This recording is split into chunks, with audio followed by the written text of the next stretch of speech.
Parce que moi aussi, je l'ai envoyé. Voilà. Ok, j'ai relancé l'enregistrement, comme ça recommencera à partir d'ici. Bon, désolé, les aléas de la technologie, je ne sais pas du tout pourquoi Teams tout d'un coup avait décidé que nope, je ferai rien. Donc, la fois dernière, je vous avais laissé faire ces deux exercices-là, mais on va les refaire, hein. C'était un peu prévu. Bon, j'ai quand même tenté de voir si vous y étiez arrivé. Mais... Donc ici, on a une voiture qui roule comme ça. Tac. Et on sait que sa vitesse est de 30 km par heure.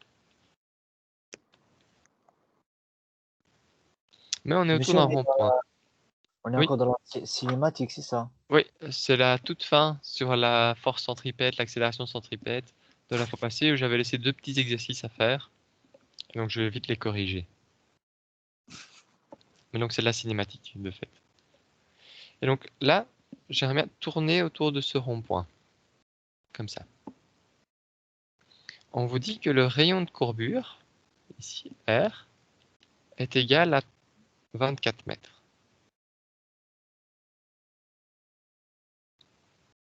Sachant ça, et sachant que la masse de l'automobile elle est de 800 kg, on vous demande de trouver l'accélération de ce mouvement. Monsieur, question. Oui. Quand vous prenez le rayon de courbure, vous prenez du milieu de la voiture ou du bord qui est plus proche du rayon? Alors habituellement, on prend le centre de gravité. Ok. Et donc ici, je prends par rapport au milieu de la voiture.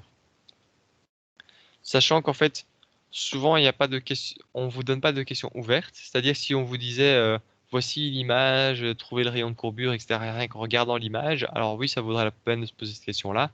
Et alors, le mieux, c'est le centre de gravité. Ici, quand on vous donne une valeur, vous pouvez la prendre sans trop vous casser la tête en vous disant 24 mètres, c'est la valeur, c'est le rayon de courbure, point, peu importe d'où il vient. D'accord. Mais sinon, en fait, ta voiture, elle a 4 roues. Et donc chacune va avoir un rayon de courbure un peu différent. Mais en pratique, tu peux quasi toujours résoudre les systèmes comme ça en prenant juste le centre de gravité. Ce qui te permet de simplifier un peu tout. Ok, et ici donc j'ai une voiture qui a une certaine vitesse et qui tourne. Si je tourne, c'est que j'ai une accélération centripète.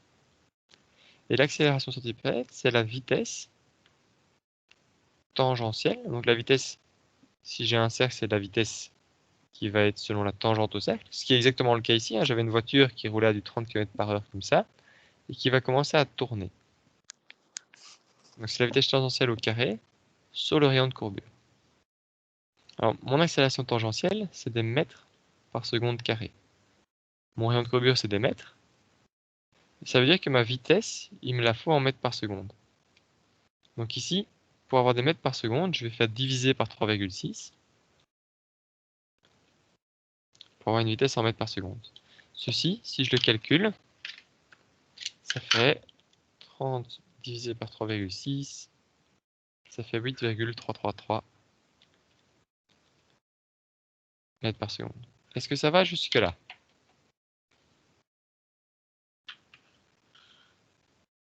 Je prends ce long silence pour un oui ou pour un non? Ah non. Ouais, j'ai compris. Ouais, ok. Donc ici, j'ai plus qu'à remplacer ma vitesse tangentielle, c'était 8,3 mètres par seconde au carré, divisé par le rayon qui vaut 24 mètres.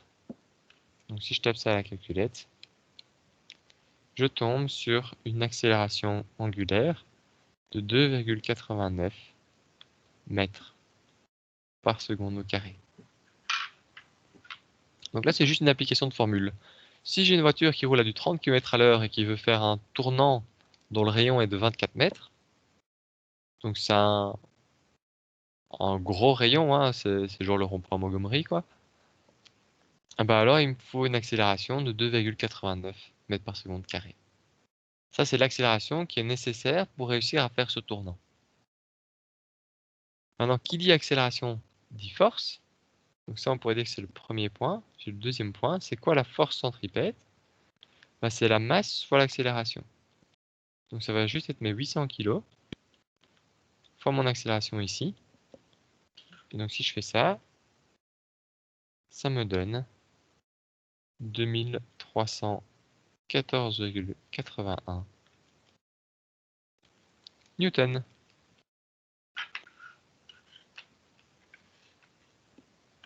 Ça vous semble OK? Ça me paraît tellement plus simple quand vous le faites, monsieur.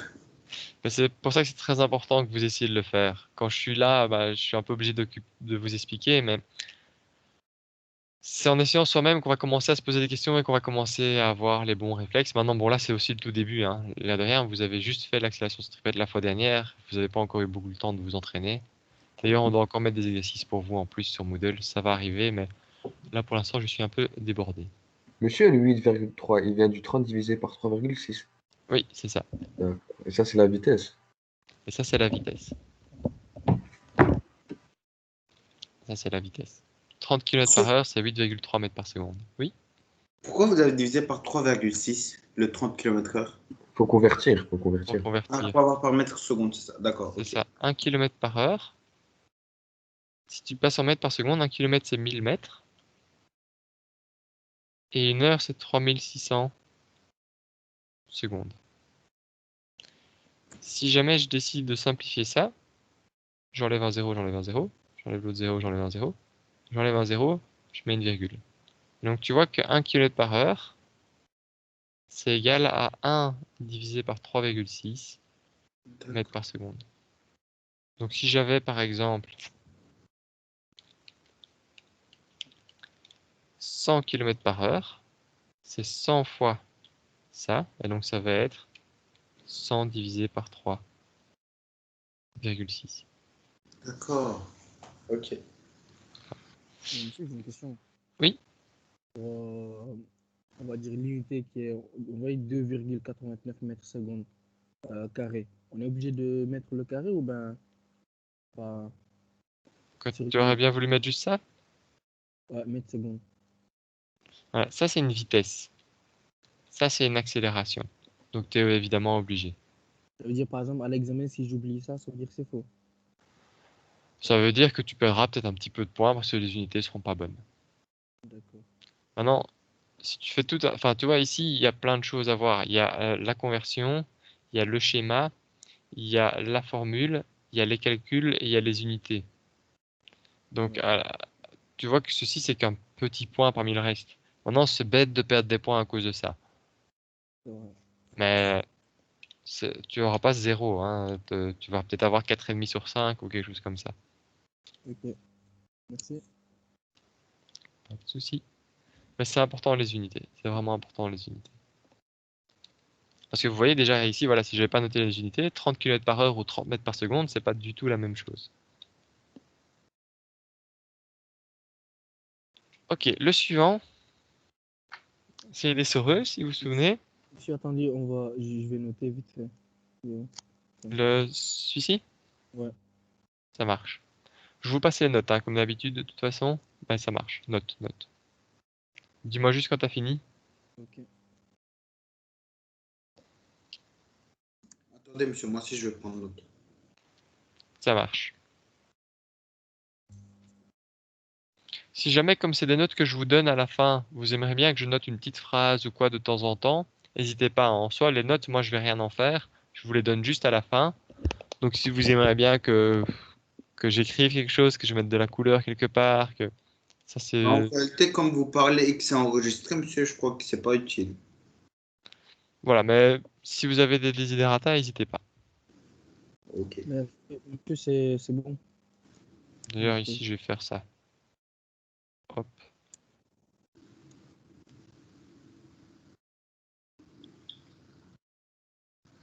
C'est bon, je peux passer au suivant? Un instant, monsieur, juste un petit instant. Oui, je t'en prie. Non, pour moi, c'est bon. C'est bon aussi. Merci. Pas de souci. Ok, le suivant, c'est une essoreuse. C'est une essoreuse qui tourne autour d'un axe vertical. Donc si je fais un schéma, mon essoreuse, elle ressemble à quelque chose comme ceci. Avec plein de petits trous pour laisser passer l'eau comme on en a discuté.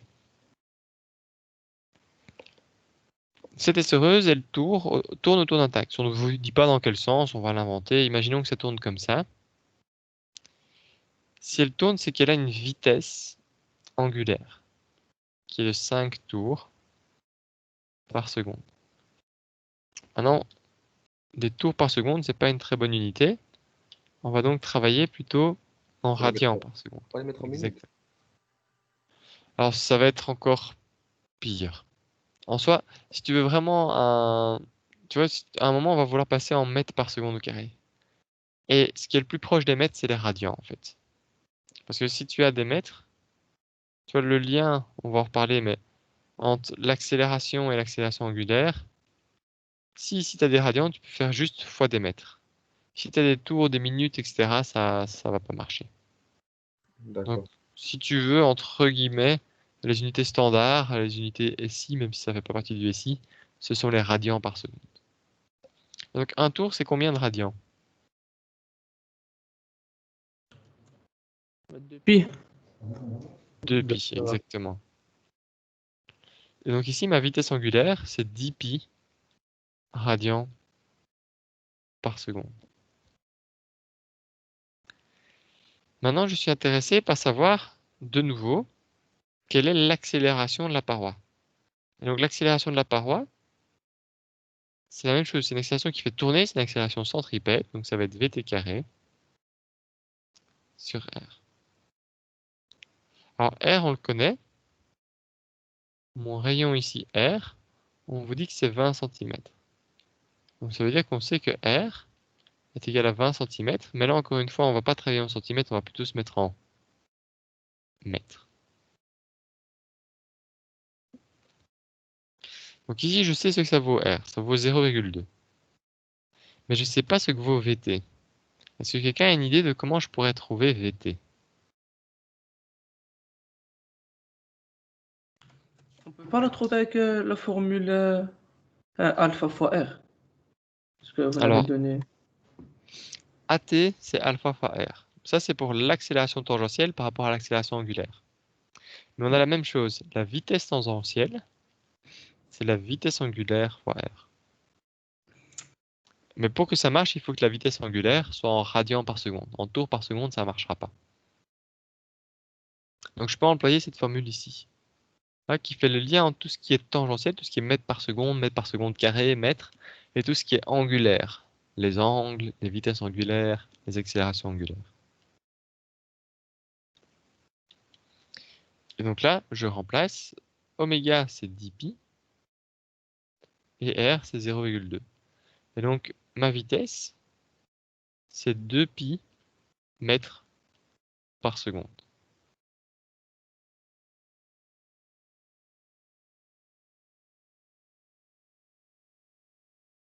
Après, j'ai pas compris. Ça, c'est une autre formule, ça. Celle-ci, Ouais. Ça, c'est pour trouver de VT. oui, c'est le lien qu'il y a toujours entre une rotation et une translation. Donc, tu as trois formules. Tu as x égale θr, vt égale oméga r, et at égale alpha r. La première, ça dit quoi? Ça dit que si je bouge un certain angle θ avec un certain rayon r, alors la distance que j'ai parcourue, vraiment en termes de distance, ici x, c'est égal à l'angle fois le rayon. Ça, c'est quelque chose que vous avez déjà vu en maths. Par exemple, si je pars d'ici et que je fais tout un tour, ça veut dire que j'ai fait un angle de 2 pi. Vous êtes d'accord avec moi? Oui. Et donc la distance, c'est 2 pi fois r. Et ça, vous connaissez, c'est ce qu'on appelle le périmètre, 2 pi r.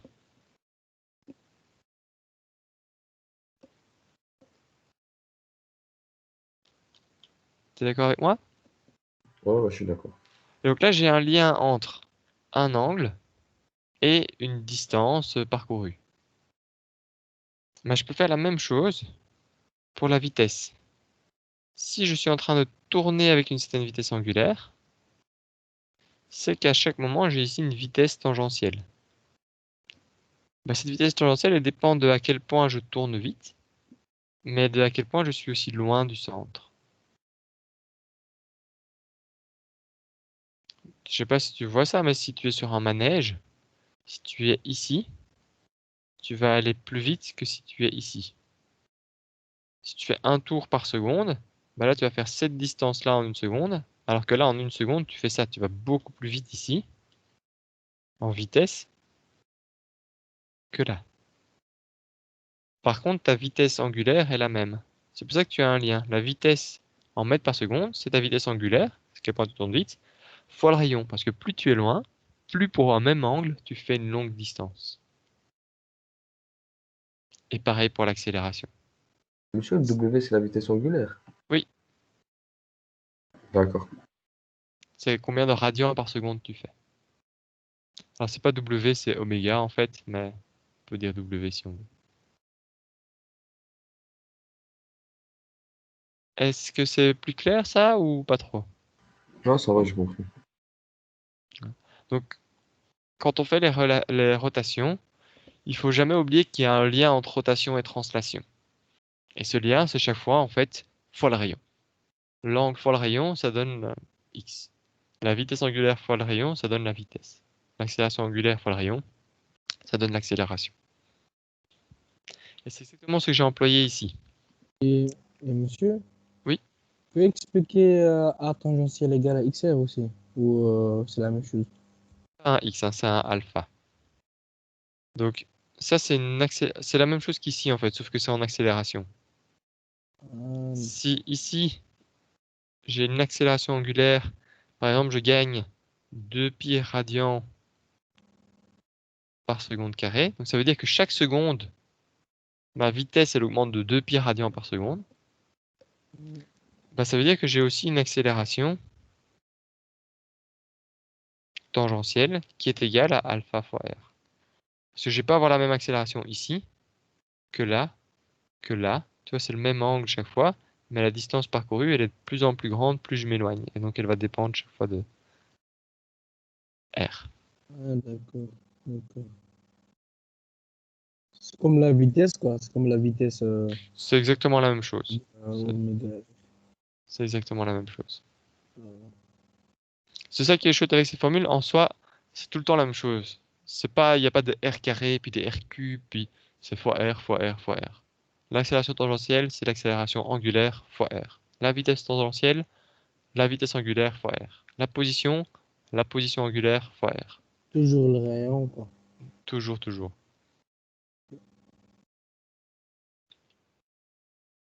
Donc ici, c'est ce que j'ai fait. Là, comme on me demande vt carré, mais que moi j'ai oméga, bah, je vais convertir oméga en vt. Et comment je le convertis? Je le multiplie par r. Ce qui fait que mon vt carré, en fait, c'est 2pi au carré.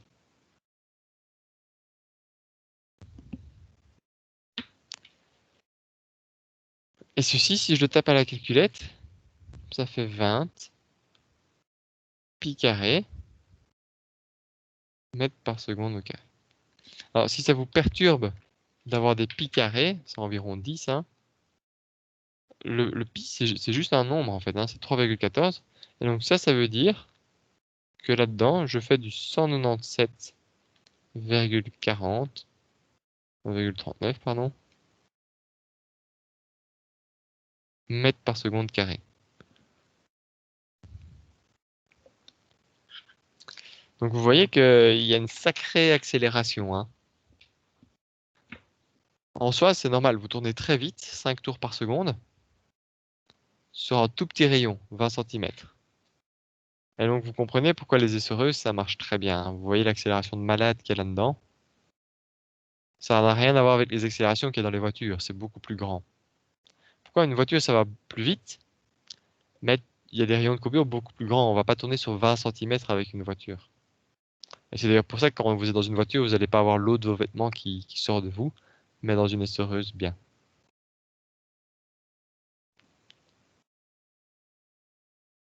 Monsieur, la première inconnue qu'on avait, c'était VT au carré. D'abord, Oui. Ah, d'accord. D'accord. Ouais, tu es sûr que tu as compris? C'est bon, je viens de comprendre, ouais, j'ai compris. Parfois, le dire à voix haute, ça fait le déclic. Et monsieur, Mhm. donc là, je vois que tantôt vous avez expliqué pour le carré, pour l'accélération. Donc là, je vois que la vitesse, vous avez pas mis sur l'unité, vous avez pas mis le carré. Ça veut dire que c'est la vitesse, c'est bien la vitesse.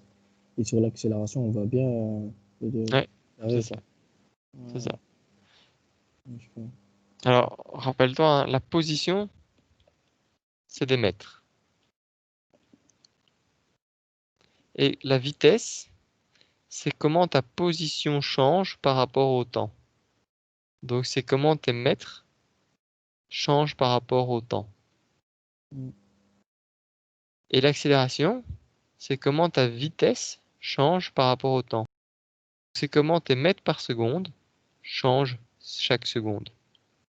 Et donc ça, c'est des mètres divisé par 2 secondes au carré. Ah, d'accord. C'est juste ça que ça représente. C'est qu'à chaque seconde, ma vitesse change. Par exemple, des kilomètres par heure par seconde. Ce serait toutes les secondes, je gagne 1 km par heure. Donc 1 km par heure, puis 2, puis 3, puis 4 km par heure. Bah, des mètres secondes carrés, c'est toutes les secondes, je gagne ici, par exemple, toutes les secondes, je gagne 200 mètres par seconde. Donc j'étais à 0, puis une seconde après, je suis à 200 mètres par seconde. Puis une seconde après, je suis à 400 mètres par seconde, puis 600 mètres par seconde, puis 800 mètres par seconde, etc. Monsieur, j'ai pas bien compris le X là. Vous le transformez en mètres. Non, non, non, c'est pour ça que je disais que je parlais en même temps. X, c'est la position. Et son unité, du SI, hein,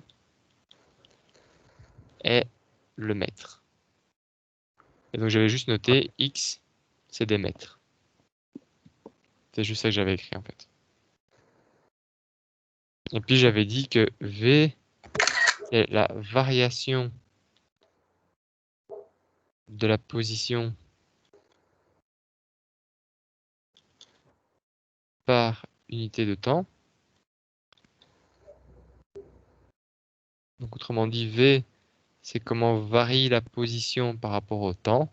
Et donc c'est comment varie tes mètres par rapport à des secondes. À chaque seconde, combien de mètres je gagne, etc.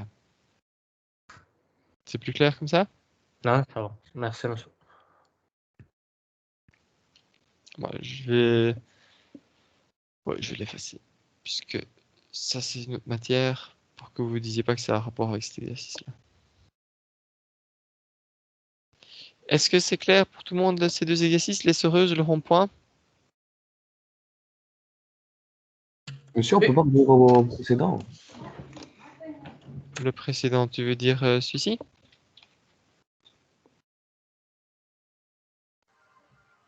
Voilà. Attends, je dois juste noter, monsieur, un truc. Ça marche.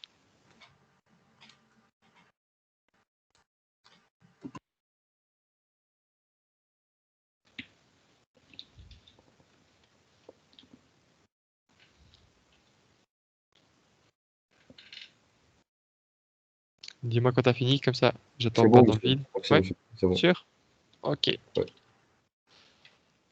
Ok, donc ça c'était tout ce qui était accélération centripète. Alors vous voyez, comme on parle déjà d'accélération, c'est un peu lié à la dynamique, hein. À la fin, on était un peu le cul entre deux chaises, entre la dynamique et la cinématique, où on avait déjà, ici c'est de la cinématique, vous voyez, j'ai une vitesse, donc je trouve une accélération, mais on a vu des cas où on l'a trouvé grâce à de la dynamique, quand on avait par exemple, si vous vous souvenez, le mât, avec ici quelqu'un qui est sur une chaise et qui tourne comme ça. Maintenant, on va passer complètement dans la dynamique, mais vous allez voir qu'il va y avoir de la cinématique avec. Donc, la dynamique, c'est quoi? Il y a une loi, la loi fondamentale de la dynamique,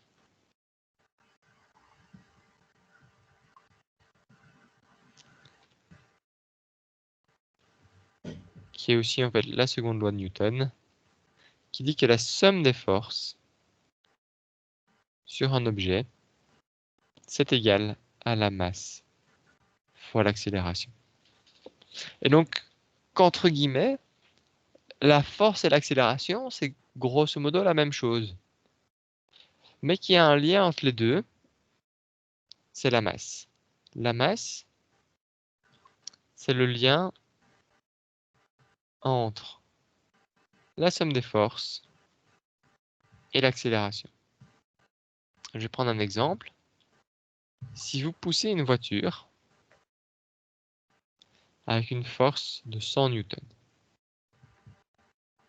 et que cette voiture, elle a une masse, on va faire simple, de 1000 kg. Alors ici, somme des forces égale ma. J'aimerais bien trouver l'accélération. Donc je vais isoler A, c'est égal à F sur M. Est-ce que ça va pour tout le monde? Ça, j'ai juste isolé A, donc j'ai fait passer le M ici en dessous. J'ai enlevé les vecteurs tant qu'à faire. Et j'ai une seule force, donc c'est plus une somme des forces, c'est juste ma force F. Monsieur, Ça là, va? vous faites un rappel, c'est ça? Ben, oui, on avait déjà vu cette première partie-là, mais là je l'explique un peu mieux, parce que maintenant on est vraiment parti dans la dynamique. Et donc, ma force ici, elle vaut 100 newtons, et ma masse, elle vaut 1000 kg. Mon accélération, elle est de 0,1 mètres par seconde au carré. Si je fais la même chose avec un bébé, que je le pousse avec 100 newtons, mais mon bébé, il va être léger, il vient de naître, il fait 5 kg. Alors la somme des forces est égale à ma. Et donc j'ai exactement la même chose. A, c'est la force divisée par la masse. Ma force, c'est 100 newtons. La masse, c'est 5 kg. Et donc il a une accélération de 20 mètres par seconde au carré. Donc ça montre bien que ma force, elle va créer une accélération. Mais l'accélération qu'elle crée, ça va dépendre de la masse. Si j'ai quelque chose de très massif, je vais créer une petite accélération. Si j'ai quelque chose de léger, je vais créer une grande accélération. On voit que typiquement, il vaut mieux pas mettre une force de 100 newtons sur un bébé, sinon il décolle. Par contre, si vous poussez avec 100 newtons sur une voiture, bah, il va rien se passer. Ça, c'est un peu ce que vous connaissez déjà de la vraie vie. C'est que quand quelque chose est lourd, c'est dur à déplacer. Quand quelque chose est léger, c'est facile à déplacer. Que typiquement, si vous donnez une baffe à une voiture, elle va rien sentir, elle va pas bouger. Si vous donnez une baffe à un enfant, il va décoller à 3 mètres. Donc, premièrement, arrêtez de donner des baffes aux gens, sauf vos voitures, ça vous faites ce que vous voulez. Et deuxièmement, voilà, ça c'est le lien entre force et accélération, c'est la masse. Ça, c'est pour tout ce qui est translation.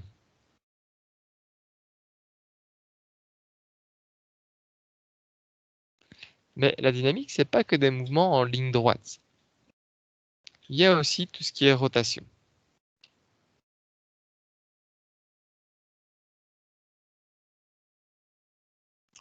Pour les rotations, qu'est-ce qu'on avait vu en statique pour les rotations? Qu'est-ce qu'on regardait?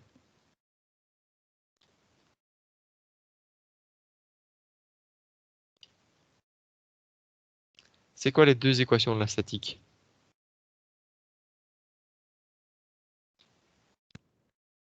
C'est égal à 0. La somme des... Ça selon X et selon Y, non? Ça, c'est une grosse équation, on va dire. Somme des forces égale 0. Mais il y avait autre chose qu'on avait vu. Somme des moments. La somme des moments est égale à 0. Et donc, si on a la somme des forces qui vaut pas 0, qui vaut ma, on aura aussi la même chose pour les rotations. C'est-à-dire que si je fais la somme des moments de force, ça va être égal à I fois alpha. Alors, alpha, rappelez-vous, c'est l'accélération angulaire des radians par seconde carré.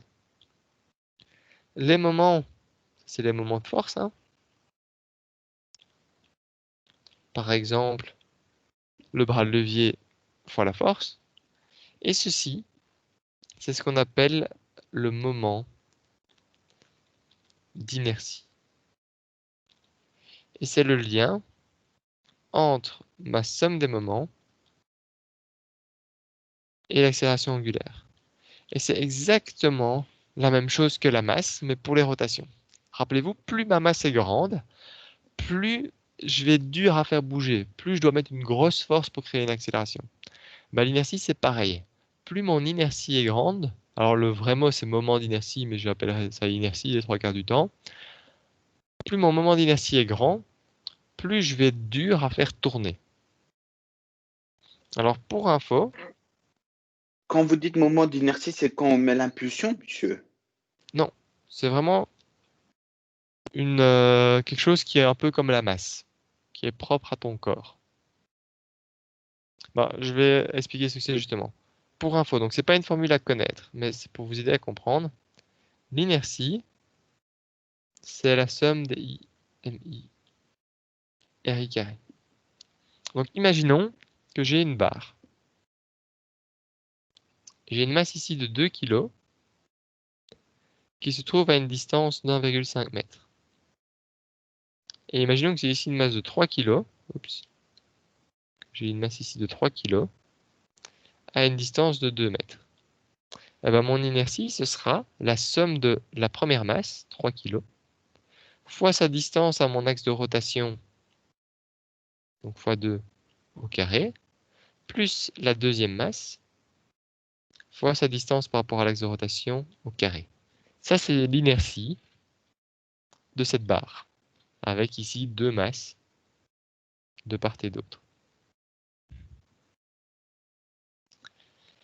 On voit donc que l'inertie, ça c'est quelque chose que j'aimerais bien que vous reteniez, plus pour votre culture générale et aussi pour bien comprendre les exercices, mais pas une formule à retenir, mais c'est que ça dépend de la masse. Plus je vais être lourd, plus je vais avoir une grande inertie. Mais surtout, ça dépend, cette masse, à quel point elle est loin du centre de rotation.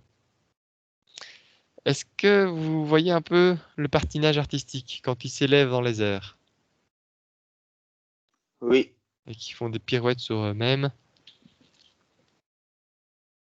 Dans les airs, souvent, vous allez voir, ils ont leurs bras enroulés autour d'eux-mêmes. Ça veut dire quoi? Si je regarde leur axe de rotation, ils sont en train de tourner sur eux-mêmes. Bah alors, ça veut dire que la distance des masses par rapport à l'axe de rotation, c'est petit. Donc l'inertie ici, elle est petite. Par contre, quand ils atterrissent, qu'est-ce qu'ils font? Ils tendent les bras. Et donc on voit qu'on met les masses plus loin du centre du corps, plus loin de l'axe de rotation. Et donc l'inertie est grande. Alors on verra ça plus en détail tout à la fin de l'année, je vais voir le dernier cours. Mais ici, vous pouvez déjà deviner que dans cette configuration-là, c'est facile de vous faire tourner. Une petite force et vous tournez sur vous. Dans cette configuration-là, c'est difficile de vous faire tourner. Il faudra une grande force pour vous faire tourner. Alors quand je dis une grande force, c'est un grand moment de force en fait. Et donc l'inertie, c'est pas lié à l'impulsion. En fait, il y a malheureusement un abus de langage. Quand on parle par inertie, ça c'est lié à la première loi de Newton qui dit si on n'a pas de force sur nous, on continue à vitesse constante. C'est l'inertie. C'est le fait que c'est dur de s'arrêter, c'est qu'a priori il faut une force pour s'arrêter. Et c'est pour ça qu'ici ça s'appelle le moment d'inertie. Mais comme c'est long à dire moment d'inertie, je vais souvent dire inertie. Mais c'est vraiment une variable comme la masse qui dit à quel point votre répartition de masse est facile à faire tourner. Imaginez que vous preniez 1 kg ici, 1 kg. Ça, c'est plus facile à faire tourner qu'une grande barre avec 1 kg là et 1 kg là. Parce que la résistance au moment de force ici est plus grande. Ici, j'ai une grande inertie et ici, j'ai une petite inertie. Est-ce que c'est clair ce que ça représente l'inertie? Oui. Vous pouvez vraiment vous dire que c'est la même chose que F égale ma. Les moments de force, c'est I fois alpha. Et sauf que I, ben voilà, c'est un truc mr carré. Et ça va un peu dépendre. En fait, on verra que pour une poulie, là, je devrais faire la somme de la masse qui est là, plus celle-là, plus celle-là, plus celle-là, plus celle-là. En fait, il y a de la masse partout dans une poulie. Et donc ça, on peut trouver comment? En faisant une intégrale. La formule complète, c'est mr carré dm. Et ceci, c'est une intégrale, ce symbole-là.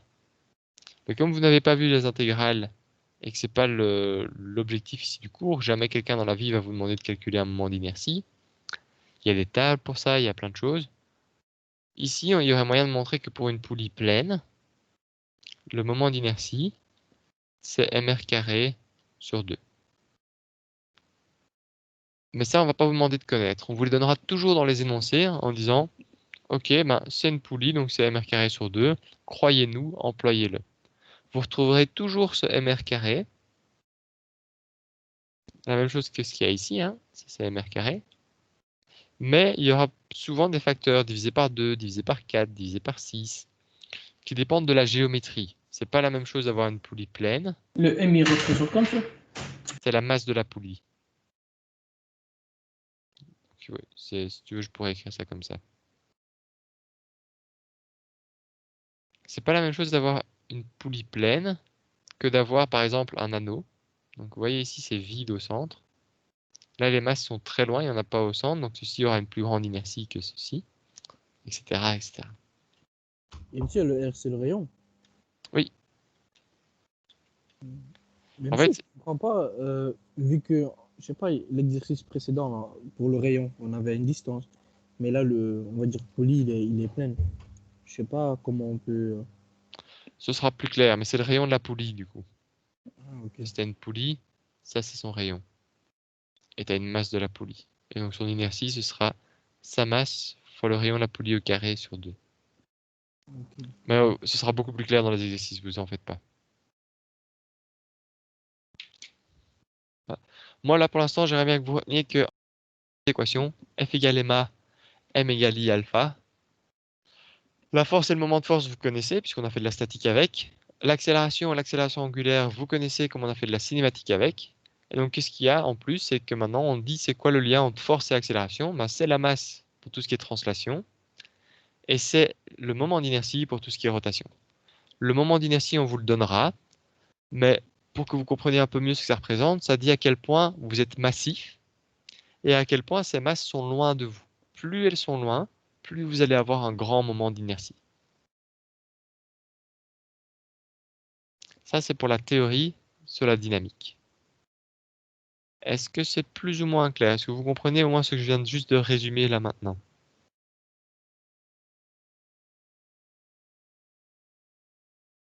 Vite fait, monsieur.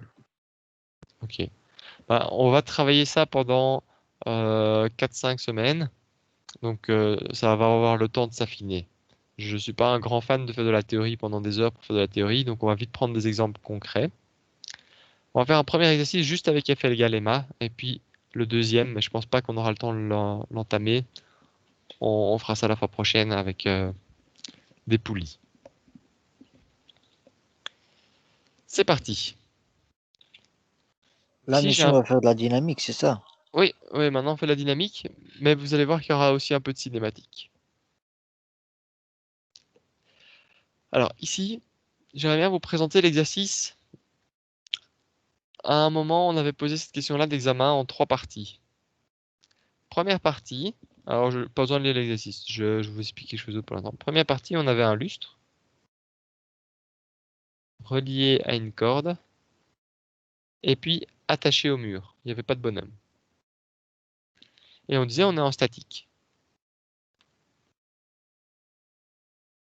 Et on vous demandait de trouver la tension dans la corde, etc. Ça, c'était le premier exercice de l'examen. Puis, le deuxième exercice, on vous disait, c'est un film d'action. Il y a un cascadeur qui arrive. Je ne sais pas si vous avez déjà vu ça dans des Zorro ou des Pirates des Caraïbes, ce genre de choses. Il y a un cascadeur qui arrive, qui prend la corde en main et qui coupe ce qui est attaché au mur. Ce qui fait que votre lustre descend. Et comme votre cascadeur a pris la corde en main, il monte. Ça, c'est la deuxième étape. On est en dynamique. C'est notre deuxième exercice et on vous demandait de trouver l'accélération du bonhomme. La dernière étape, c'est que mon lustre il va descendre, il va s'écraser au sol. Et mon bonhomme, il va arriver ici à une certaine hauteur. Et on aimerait bien savoir, alors j'écris au pire endroit,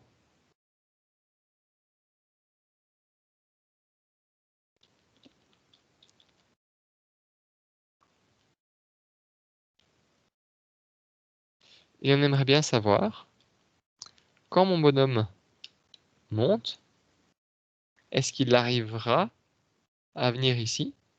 Est-ce qu'il arrivera à monter à l'étage du dessus grâce à ce lustre? Ou est-ce qu'il va se retrouver ici et qu'après il va retomber? Qu'est-ce qui va se passer? Donc la dernière étape, savoir, tiens, il a une certaine accélération vers le haut, jusqu'où est-ce qu'il monte? Est-ce qu'il arrive à monter assez haut? Ça, c'est de la cinématique. Et donc vous avez ici un exercice, une situation qu'on peut décomposer en plusieurs étapes et qui reprend 3 gros chapitres du cours. À ça, vous ajoutez juste l'énergétique, un peu d'algèbre vectorielle et le SI, et c'est bon, vous avez le cours. Donc vous voyez que dans la vie de tous les jours, très souvent, il y a moyen de trouver des situations où c'est statique et puis il y a quelque chose qui change. Par exemple, une voiture est à l'arrêt à un feu rouge, c'est de la statique, et puis elle accélère une fois que le feu passe au vert. Ça, c'est de la dynamique. Qu'est-ce qui fait qu'elle accélère? Et puis il y a de la cinématique. Elle passe de 0 à 50 km/h sur 100 mètres. Quelle est son accélération moyenne, etc. Donc il y a toujours moyen de regarder à l'arrêt, ça bouge, donc ça devient dynamique. Et donc, quelle est la cinématique? Ici, pour s'entraîner, de la statique, on en a déjà fait plein. On a donc décidé de ne pas vous poser cette question-là et on va juste se concentrer sur la partie dynamique et cinématique. Mais comme ça, vous avez un peu des idées à ce qu'on peut vous poser en examen aussi. Un même exercice qu'on prend à plusieurs sauces.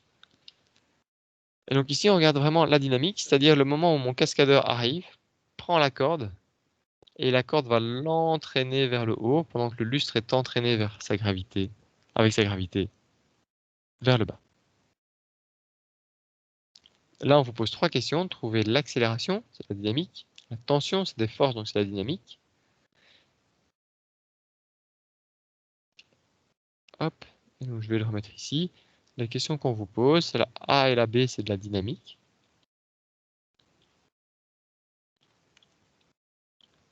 Et les 3 suivantes, là, on parle de le temps qu'il faudra pour descendre au lustre, sa vitesse, la hauteur, tout ça, c'est de la cinématique.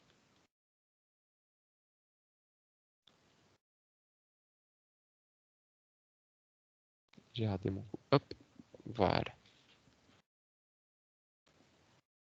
D'accord? Ici, c'est important que vous soyez capable de repérer des problèmes. Donc ici, quand on vous dit un film d'action, un réalisateur, voilà, il aimerait bien que cette donnée s'accroche à une corde servant à supporter le lustre. En coupant la corde, il se trouve tiré vers le haut avec une telle force. Donc là, on parle bien de force, etc. Ça va être de la dynamique. Par contre, dès qu'on va parler de vitesse, de hauteur, alors on va être en cinématique. Monsieur, déjà, il n'arrivera pas tout en haut, je crois. Enfin, on verra. Parce que le lustre, il a 9 mètres et le lieu où il doit atteindre, c'est 10 mètres. Donc, il sera 1 mètre en dessous du. Bah, tu verras, on va le résoudre, mais regarde, ça c'est déjà la réponse. Non, non. Il va monter Il y aura jusqu'à une chute. 10,8 mètres. Il y aura? Non, non, c'est bon, c'est bon. Mais il Bah, faut voir si le poids et tout, il est équivalent, non? Bah, on va le résoudre. Mais ce qui va se passer, en fait, c'est qu'il va être tiré vers le haut. Donc, si j'essaie de le faire au ralenti, il va faire peu, puis il va aller de plus en plus vite. Et puis là, le lustre tire plus dessus, donc il va ralentir, mais il a déjà une certaine vitesse. Donc, il va ralentir, et puis il va redescendre comme ça. Il aura comme une propulsion en fait, ça va le C'est jeter. ça. C'est ça. Ça va le jeter. Donc, ici, à 9 mètres, de fait, le lustre ne tire plus dessus. Le lustre, il est écrasé. Donc, la corde n'est plus tendue. Mais là, tu verras, on arrive avec une certaine vitesse. C'est l'inertie, non, à ce moment-là? Voilà, ça c'est l'inertie au sens par inertie, il continue à Il a avancer. gardé une vitesse en lui et il se fait propulser, quoi. C'est ça. Et donc là, c'est exactement à ce stade-ci, un peu comme si tu lançais une pièce vers le haut. Toi, tu lui donnes une force avec ton doigt qui la lance ou avec ta main qui la lance. Ce qui fait qu'elle a une vitesse initiale. Et donc ta pièce, elle va monter. Et puis à un moment, elle aura perdu toute sa vitesse à cause de la gravité. Et puis elle va redescendre. Mais ça, on en rediscutera quand on sera dans les points C et D. Monsieur, Oui. vous pourriez expliquer la différence entre cinématique et dynamique? Alors la dynamique, je vais faire sans les moments, mais c'est F égale ma. Ça veut dire qu'en dynamique, on va s'inquiéter des forces et de l'accélération. Et donc, on va un peu se poser la question, tiens, j'ai quoi comme force et donc c'est ça mon accélération? Ou inversement, je connais mon accélération, ça va être ça mes forces. La cinématique, c'est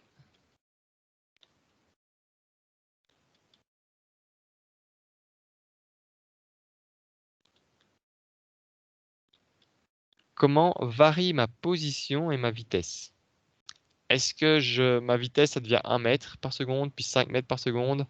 Est-ce que ma position ici, tu vois, j'étais en 0 mètre, et puis je vais être en 1 mètre, puis en 2 mètres. Quelle est ma position maximale? Ah ben, c'est 10,8 mètres. Quelle est ma vitesse en haut? Ma vitesse en haut, c'est 0. Toutes ces questions-là, quelle est ma vitesse? Quelle est ma position? Quelle est ma position après 5 secondes? Après combien de temps est-ce que je suis en haut? Toutes ces questions-là, c'est la cinématique, c'est l'étude du mouvement. Pas pourquoi ça bouge, pourquoi c'est la dynamique, c'est j'ai des forces, donc il y a une accélération. Mais la cinématique, c'est je sais que j'ai une accélération, mais maintenant, je te dis, après 1 heure, je serai à Liège, après 2 heures, je serai à Francfort, etc. Et monsieur, Mhm. donc il y a un lien entre cinématique et dynamique, c'est l'accélération, c'est ça? Oui, en fait, dans pas mal d'exercices, pour trouver cette accélération ici, on va faire de la dynamique. Mm. Parce que la cinématique, c'est juste étudier le mouvement. Donc j'ai besoin de connaître l'accélération. La dynamique, c'est trouver l'accélération parce qu'on connaît les forces. Donc on est obligé de, on va dire, utiliser les deux, quoi. Très On va dire souvent. Très souvent. Maintenant, si je te dis, je roule à du 100 km/h sur l'autoroute, t'as pas besoin de faire de la dynamique. Je t'ai pas demandé quelles sont les forces pour y arriver. Je te donne juste la vitesse. Je te dis, tiens, dans combien de temps est-ce qu'on arrive à la maison? Ah bah il reste 50 km, on fait du 100 km/h de moyenne. Il va falloir une demi-heure. Tu vois, ça c'est de la cinématique. J'ai pas eu besoin de faire de dynamique. Maintenant, si je Il te n'y a pas dis, de force. ma voiture, elle est en train de freiner. Elle freine comment? Ben, il y a un coefficient de frottement μc qui vaut 0,3 et le poids de ma voiture. Donc, je vais faire un petit schéma. J'ai une voiture, elle freine. Je sais que μc vaut 0,3 et que ma voiture fait 800 kg. Ben là, je peux te demander c'est quoi l'accélération. Et là, on va vite le faire. Tout ce que j'ai comme force, c'est les forces de frottement ici. Monsieur, je vois pas ce que vous écrivez, hein. Je sais pas si c'est ma connexion ou c'est... Tu vois pas ce que j'ai écrit ici? Ah, ça vient d'apparaître. Quand Ah, vous ok, je écrivez, je pense vois qu'il y a pas. un peu de latence. Attends, je vais effacer et faire ça sur une page à part.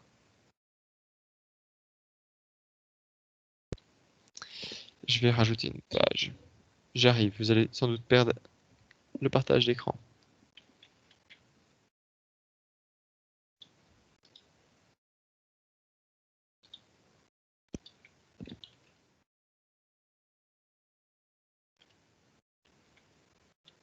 En espérant qu'il va bien vouloir que je le refasse. Oh, il veut de nouveau pas. Ah voilà, ça marche. Ok.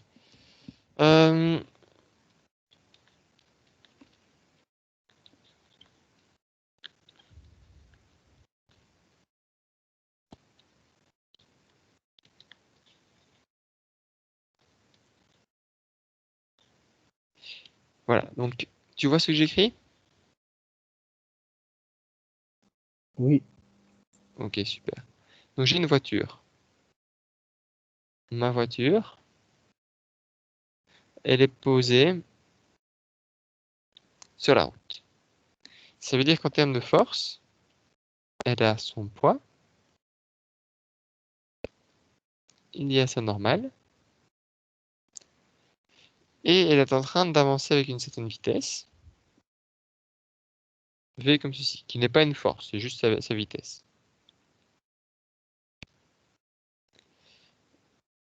Si elle a une vitesse par là, il y a des forces de frottement avec la route vers la gauche.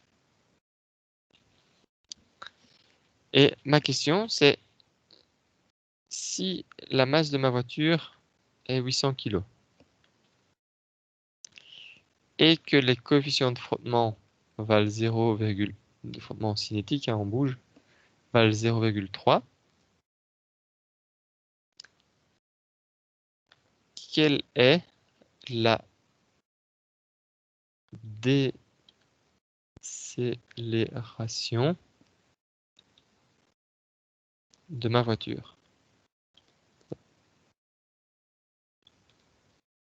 Ça, c'est une question de dynamique. Qu'est-ce qu'on peut faire? On peut se dire, ok, la somme des forces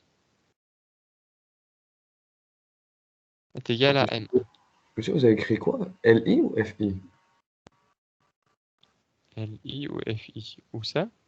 Juste le début de la question, Juste monsieur. le début de la phrase, monsieur. Et si Est M1, égal à M, puissance. Ouais, c'est FI ou LI? Ah, même pas. Si la masse, ça va? Ah, d'accord. Ouais, mais S majuscule, je l'ai fait comme ça. Ah, d'accord.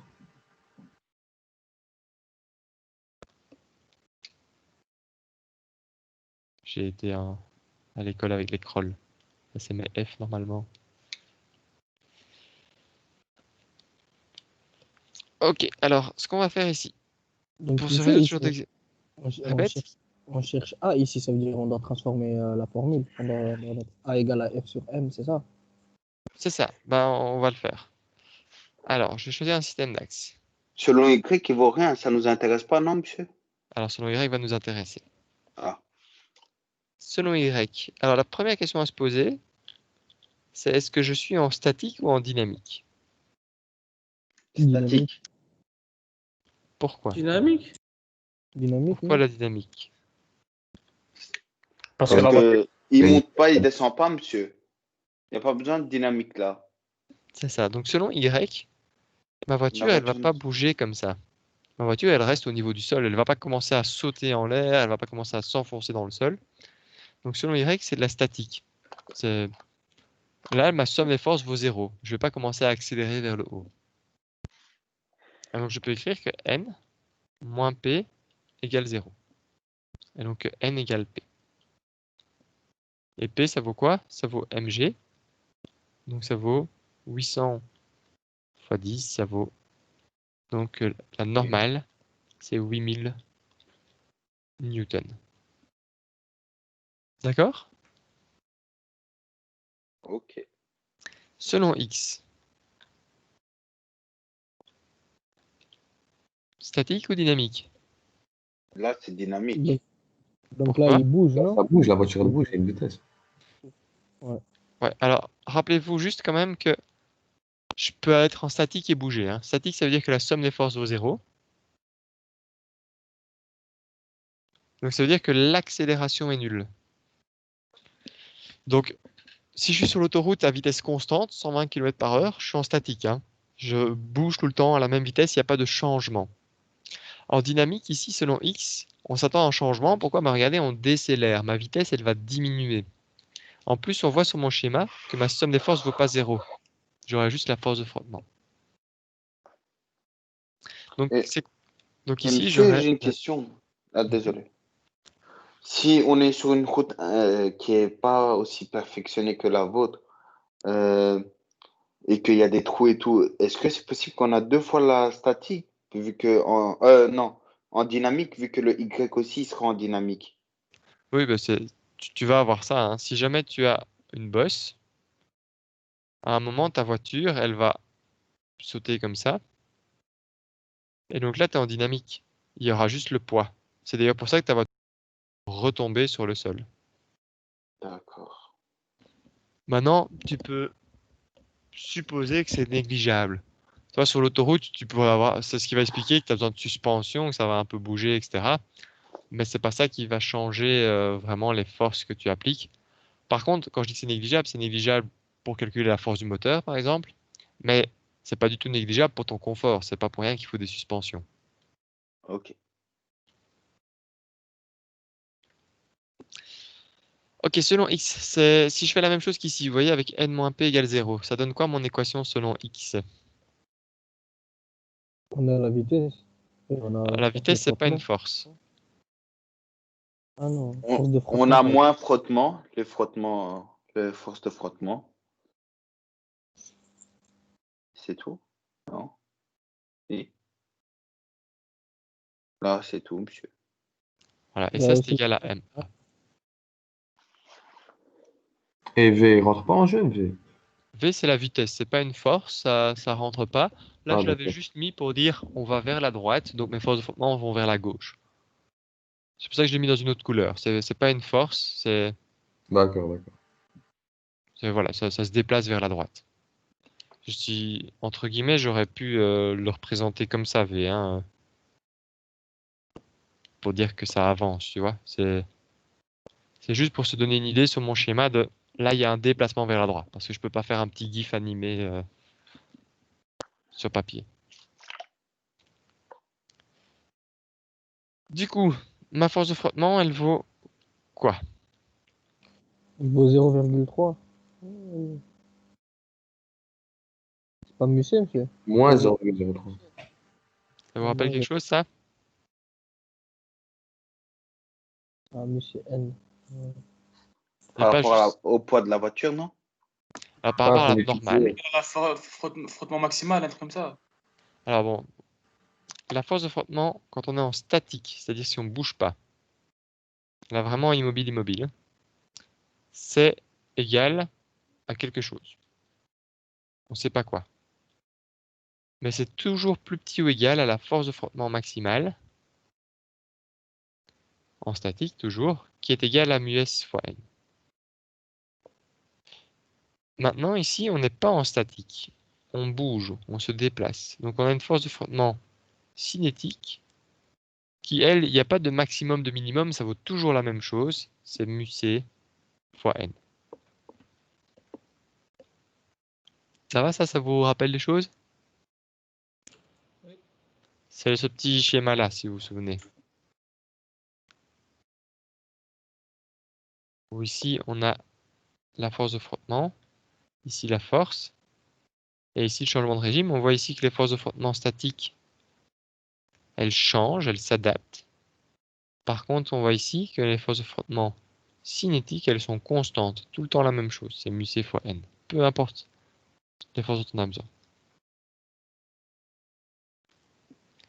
Et quand vous me demandez, on n'aura pas besoin de selon y, ben on a besoin de selon y pour trouver n en fait. Vous voyez le n ici, je trouve sa valeur ici. Et là, il faut éviter d'aller trop vite. Il ne faut pas retenir que la force de frottement, c'est μc fois le poids. Parce que ça, c'est le cas particulier où on est sur un régime tout plat où n, c'est égal au poids. Mais on a vu des exemples avec des plans inclinés, par exemple, où n, c'était égal à py. Vous vous souvenez de ça? Ouais, c'est avec la pente. C'est ça. Et donc, ici, je vais toujours devoir faire mon équilibre selon y pour trouver mon n. Et oui, j'ai entendu une question? Juste une question. Donc là, on va dire la formule que vous avez donnée, force de frottement cinétique égale à μc fois n. Mais là, on est en dynamique. Et je sais pas si pourquoi vous l'avez mis en dynamique. Donc, les frottements, c'est pas une question de dynamique ou pas, c'est une question de ça bouge pas. Quand tu es en ici, ça veut dire c'est immobile. Statique. Statique, mais bouge pas. Le C ici, ça veut dire cinétique, ça veut dire ça bouge. Ouais. Donc, si tu as des frottements quand ça bouge, c'est μc fois n. Si tu as des frottements quand ça bouge pas, c'est la valeur qu'il faut pour que ça bouge pas. Et au maximum, ça peut monter jusqu'à μs fois n. Ah, ok. C'était l'exemple, tu vois, avec la boîte ici. Ma boîte, si elle est juste posée sur le sol, il n'y a pas de frottement. Si je pousse un petit peu ici, il va y avoir un peu de frottement là, pour la bloquer. C'est des frottements statiques. Si je pousse plus fort, il y a plus de frottements statiques pour s'y opposer. Et à un moment, si je pousse très fort, bah, mes frottements ici sont arrivés à leur maximum, et alors ça va bouger. Donc force de frottement cinétique, c'est comme si on arrivait aux forces de frottement statique, mais au maximum, c'est ça? Force de frottement cinétique, c'est ta caisse, elle est en train de glisser sur le sol parce que tu es en train de la pousser, et donc tu as des forces de frottement constantes. Ta caisse, elle avance, et ça frotte sur le sol de manière constante. Ok. Ouais, t'es sûr? Ouais. Merci. De rien. Ouais, en fait, ça, je peux le laisser. Hop. N. C'est grâce à ça. Et donc, ici, si je continue, Monsieur? Oui. Donc la formule de la force de frottement, c'est moins UC fois N. Pour trouver c'est ça. μc fois n. D'accord. Pour les frottements où on est en mouvement. Pour les frottements cinétiques. D'accord. Vous remarquez d'ailleurs que c'est pas le même mot, hein, cinétique et cinématique. Cinématique, c'est l'étude des mouvements, la position, la vitesse, l'accélération. Cinétique, c'est le mouvement. La force de frottement cinétique, c'est la force de frottement quand on est en mouvement. La cinématique, c'est l'étude des mouvements. La masse de ma voiture, c'est 800. Et donc, je vais trouver mon accélération. Mon accélération, c'est quoi?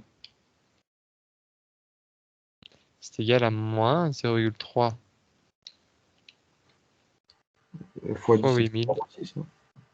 sur 800. Et donc, ça fera moins 3 par seconde au carré. D'accord? Donc là, la décélération, c'est égal à moins 3. On va dire il décélère à moins 3 mètres par seconde carré, c'est ça? C'est ça. Quoi. C'est ça. Donc là, imaginez, c'est une voiture, tout d'un coup, le moteur se coupe. Panne d'essence ou quoi. Et vous freinez. Eh ben, vous allez avoir une décélération de moins 3 mètres par seconde carré. Et c'est souvent pour ça qu'on fait de la cinématique après. Parce que la question qu'on meurt d'envie de poser, c'est, et du coup, si j'étais à du 120 km par heure, il me faut combien de temps, combien de mètres pour m'arrêter? Et vous voyez que la dynamique, ça s'arrête au moment où on a trouvé l'accélération. Ça, c'est la fin de la dynamique. J'ai regardé mes forces et j'ai trouvé l'accélération. Si je veux trouver la distance parcourue pour s'arrêter, la vitesse finale, la vitesse initiale, tout ça, c'est de la cinématique. Moi, en fait, j'avais l'impression de calculer l'accélération. Comment ça se fait que c'est de la décélération qu'on a trouvé? C'est la même chose. La décélération, c'est juste une accélération qui est négative. Enfin, on met juste un moins. Ok. C'est ça. C'est-à-dire que là, si la question c'était trouver l'accélération de la voiture, ça aurait été 3 mètres par seconde au carré. Ça aurait aussi été moins 3. C'est juste une question de vocabulaire. C'est Ah, ok. la même chose. La décélération, c'est quelque chose qui freine a priori. Mais en soi, c'est le même symbole mathématique, c'est A. Tu vois, que A, si A est positif, tu accélères. Si A est négatif, tu décélères. Et ici, en fait, j'ai trouvé l'accélération, ben, je vois qu'elle est négative. Ok, je vois que. Ouais. C'est juste pour vous faire comprendre qu'on perd 3 mètres par seconde chaque seconde et pas qu'on gagne. Tu vois, on perd de la vitesse, on n'en gagne pas. C'est une décélération. Et ça existe une accélération négative? Bah, ça dépend chaque fois comment tu les définis. Maintenant, si tu le définis juste en termes de vecteur, tu vois, Ouais. ma vitesse, elle va par là. Mon accélération, il va par là. Et nous, tu vois, on a l'habitude de projeter. Par exemple, si on projette selon x, ici, je vais avoir moins a, et là, je vais avoir plus v. Et donc, tu vois, ça existe en soi. C'est juste... Le moins, c'est pas à comprendre au sens comme moins 5 mètres, dans le sens une longueur de moins 5 mètres, ça n'a pas de sens.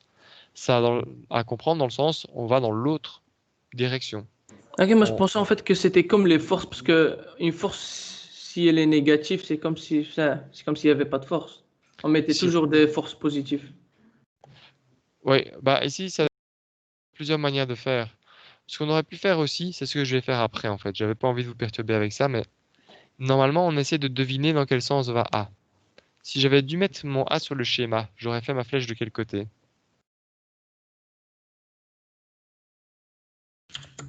Comment, monsieur? J'ai pas bien compris la question. Tu vois, j'ai dessiné ici que V va par là. Oui. Mon accélération, elle va dans quel sens sur le schéma? Ben, dans ce cas, elle va, enfin, c'est Dans la vers même le négatif. direction que A. Oh, mais A, il va dans quel sens justement? Sans prendre compte de la résultat qu'on a Il trouvé. va vers la droite. Il va Si vous vers, réfléchissez au problème, juste si je devais faire le schéma, j'avance vers la droite, je freine, mon accélération, elle va dans quel sens? si Vers vous la gauche, freinez, alors. vers, Si je freine, elle va vers la gauche. Ouais. J'accélère, elle. Il va en Comme ça, sens ma vitesse opposé. diminue. Comme Qu'est-ce qu'il y si a? c'était une décélération, non, tu vois? Elle va en sens. Elle va, Elle va dans le sens de V. Non, elle s'oppose à V.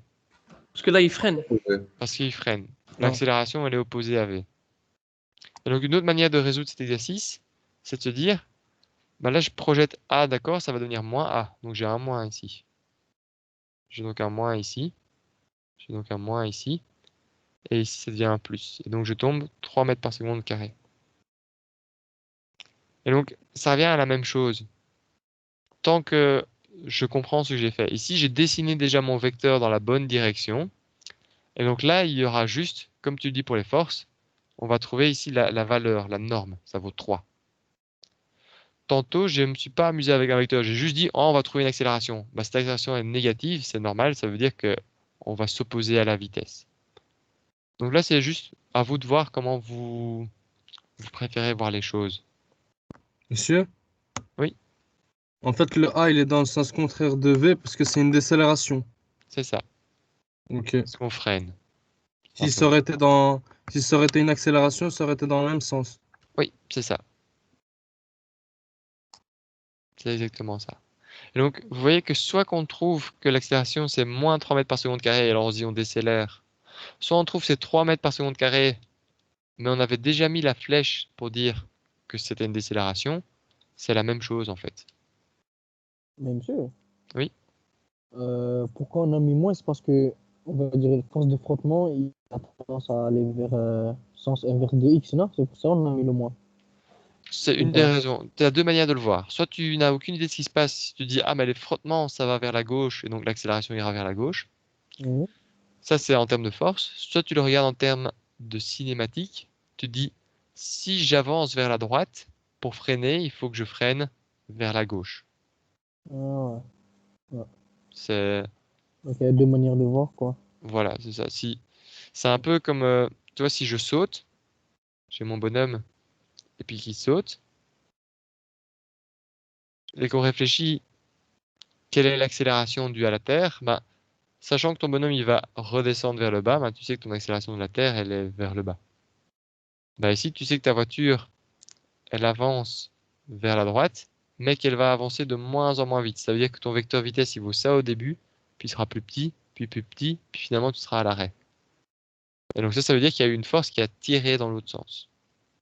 Ok. Ah. Ça, c'est de J'ai la une question. dynamique. Oui, Si maintenant on ajoute les freins dans le jeu, allez, dans les calculs, les freins, le frein quoi. Donc il y a une force opposée dans ce cas, non? Ou c'est plus complexe? en fait, ça dépend toujours de ce que tu regardes, mais le plus important pour une voiture, c'est vraiment ce qu'il y a entre le pneu et le sol. Parce que tes freins à disque, ils sont tellement puissants qu'ils vont faire en sorte que ta voiture et ta roue, elles sont quasi solidaires, tu vois, que c'est un seul bloc. Ok. Et donc, tu vas juste t'inquiéter de ton pneu l'adhérence. sol, de l'adhérence, exactement. Ok.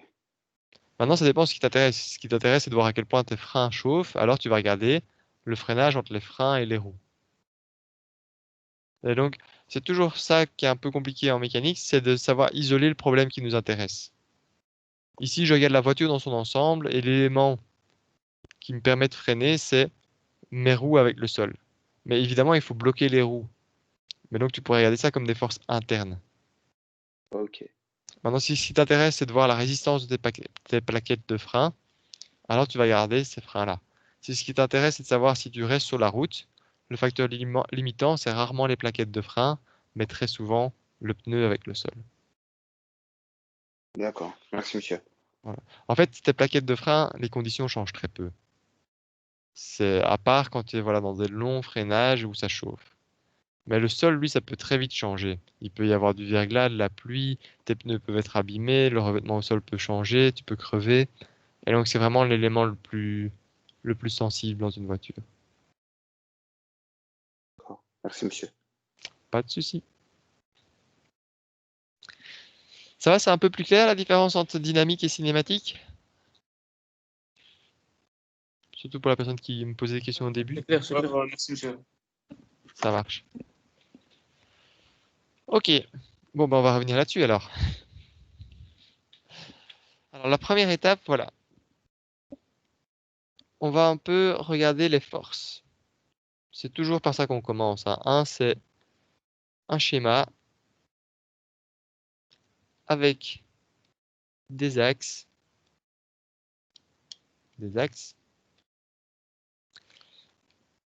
et des forces. Et puis 2, ce seront les équations de la dynamique. F égale ma, etc. Du coup, qu'est-ce que je peux faire comme force sur ce schéma? Le bonhomme qui tire. Qui tient, je veux dire. Et qu'est-ce que ça fait comme force, le bonhomme qui tient? Sur la corde. La force, elle va vers le bas parce qu'il la tire vers le bas. Donc, il tire la corde comme ça, c'est ça? Ouais. Mhm. Ensuite, Chaque poulie, il y a la même tension, mais on n'est pas besoin de la représenter, non? Il y a une force de frottement dans les poulies. Ouais. Alors c'est ça, voilà, on pourrait mettre toutes les forces ici sur les poulies. Dans cet exercice,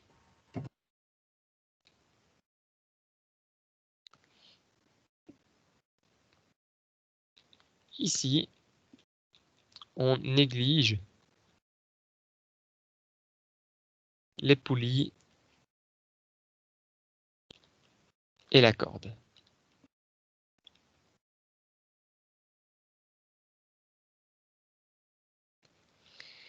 Alors pour l'instant, pour le début de la dynamique, on va juste se dire quand il y a une corde, elle est parfaite.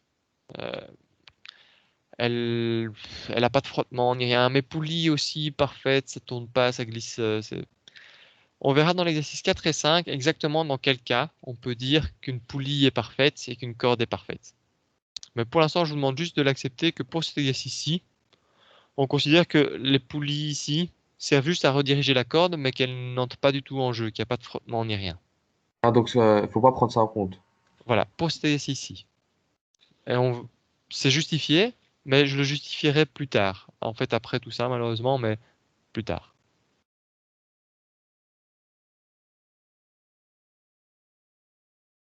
Du coup, qu'est-ce qu'il y a comme force?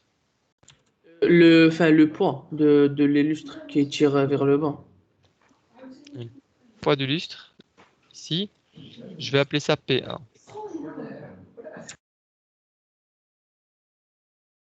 La normale du bonhomme.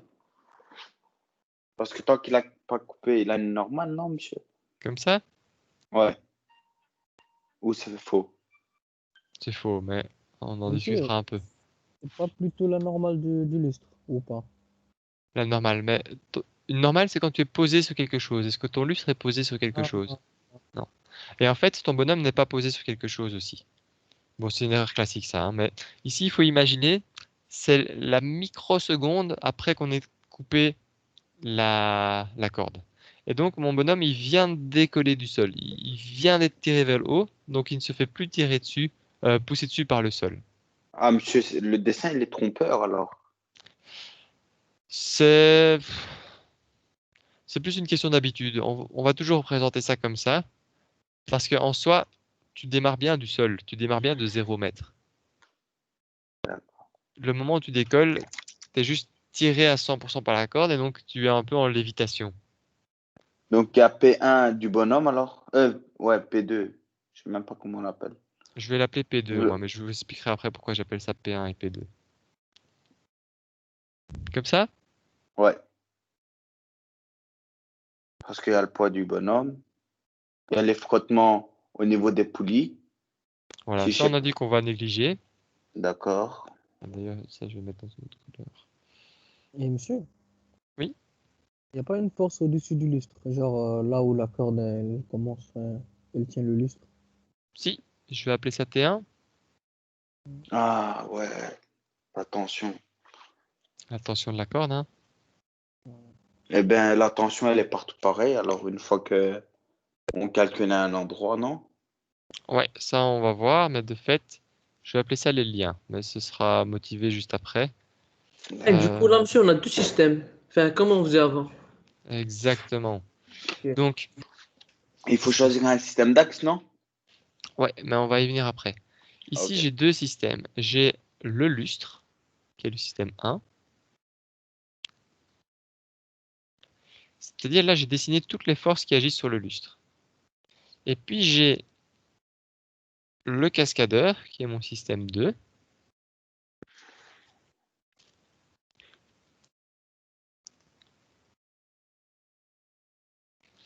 Il y a encore une force qui agit sur mon cascadeur que l'on n'a pas représentée, c'est la corde qui tire sur le cascadeur vers le haut.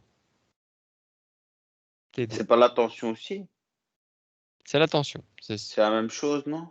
Et ça, voilà, bon, comme on en parle déjà, il y a un lien entre mon système 1 et 2, c'est que Et c'est la la même tension. tension. J'ai T1 qui est égal à T2. Et je vais introduire une nouvelle notation.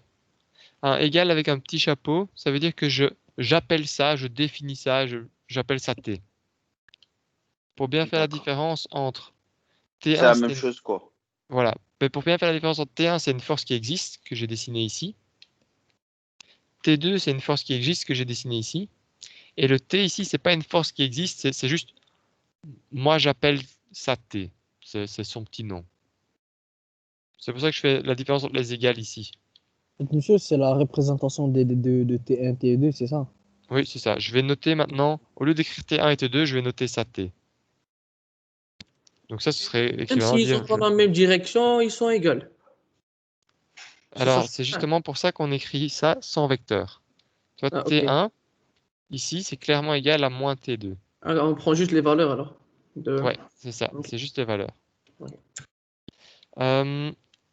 Tantôt, vous m'avez dessiné, vous m'avez dit je tire sur la corde. D'accord? Ça, en fait, ce serait un système 3. Le système 3, ce serait de regarder la corde, les forces sur ma corde. Mais ici, ce système, bah, il sert juste à dire ça, en fait. Il sert juste à dire, quand je tire sur quand ma corde qui tire sur moi, ça veut dire qu'il y a action-réaction, que je tire sur ma corde, qui tire sur elle-même, qui tire sur elle-même.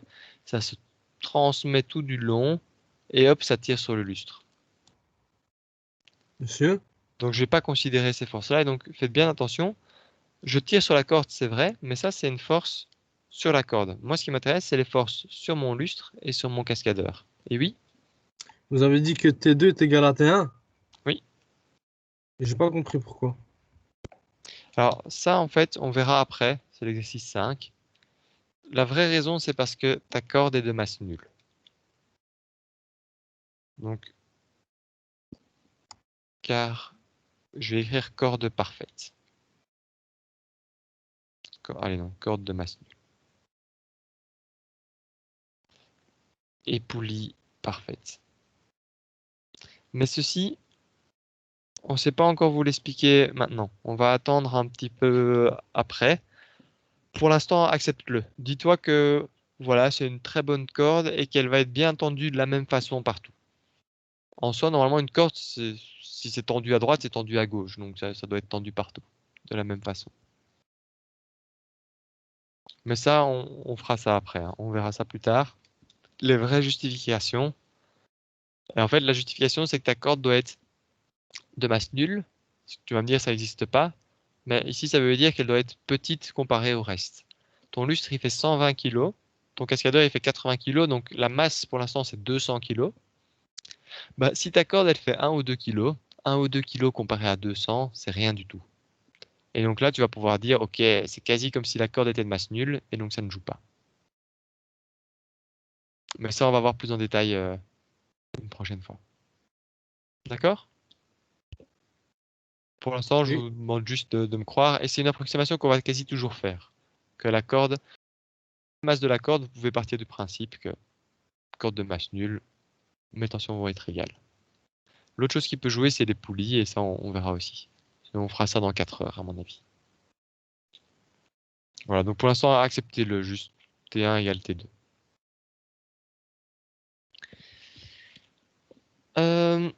Ok.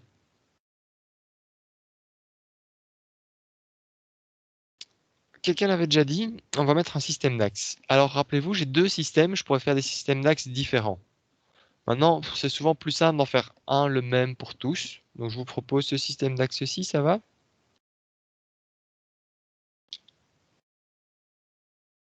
Ça vous convient Ouais. comme système d'axes? Ouais. On aurait pu prendre celui qu'on veut. Hein. Justement, voilà, comme c'est un peu arbitraire, j'en fixe un, comme ça on avance.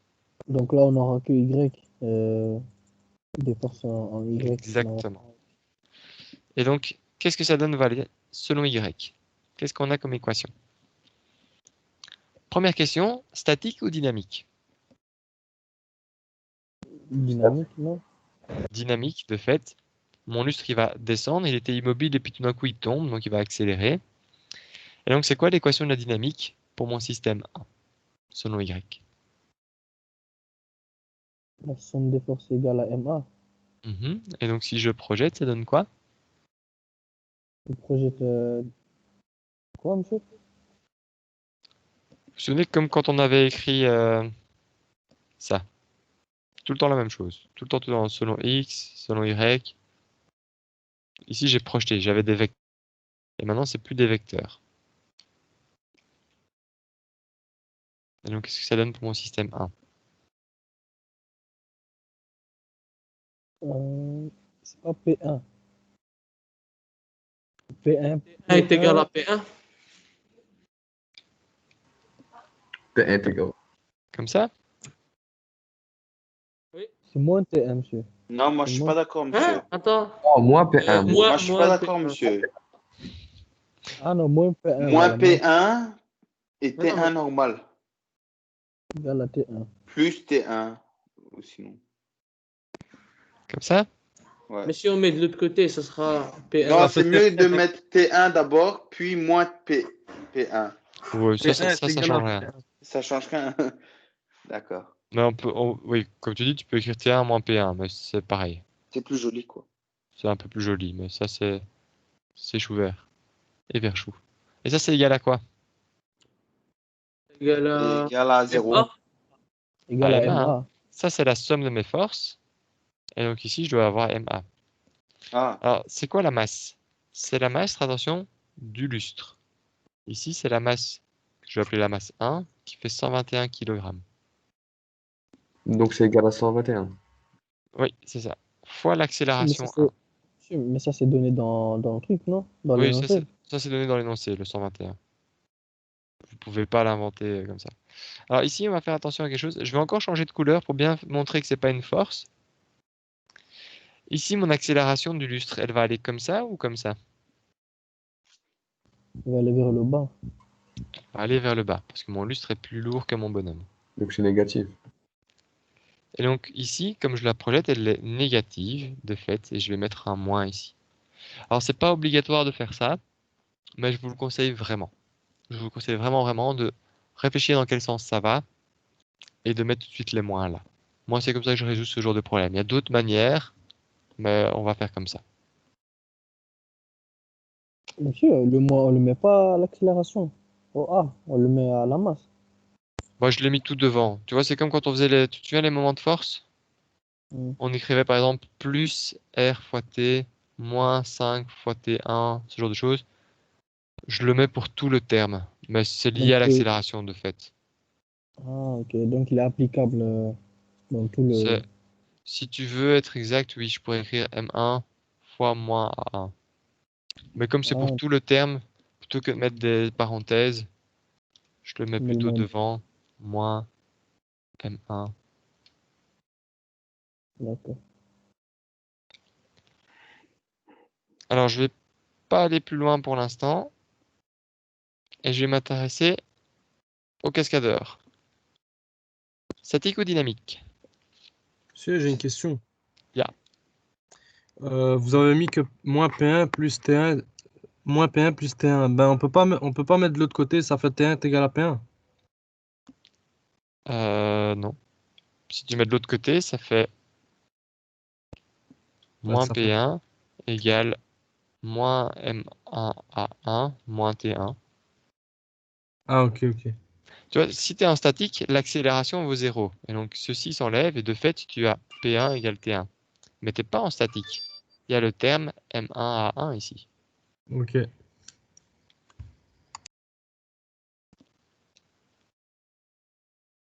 On y reviendra un Mais- petit peu plus tard à ta question, parce que c'est quelque chose souvent qui est assez compliqué à comprendre.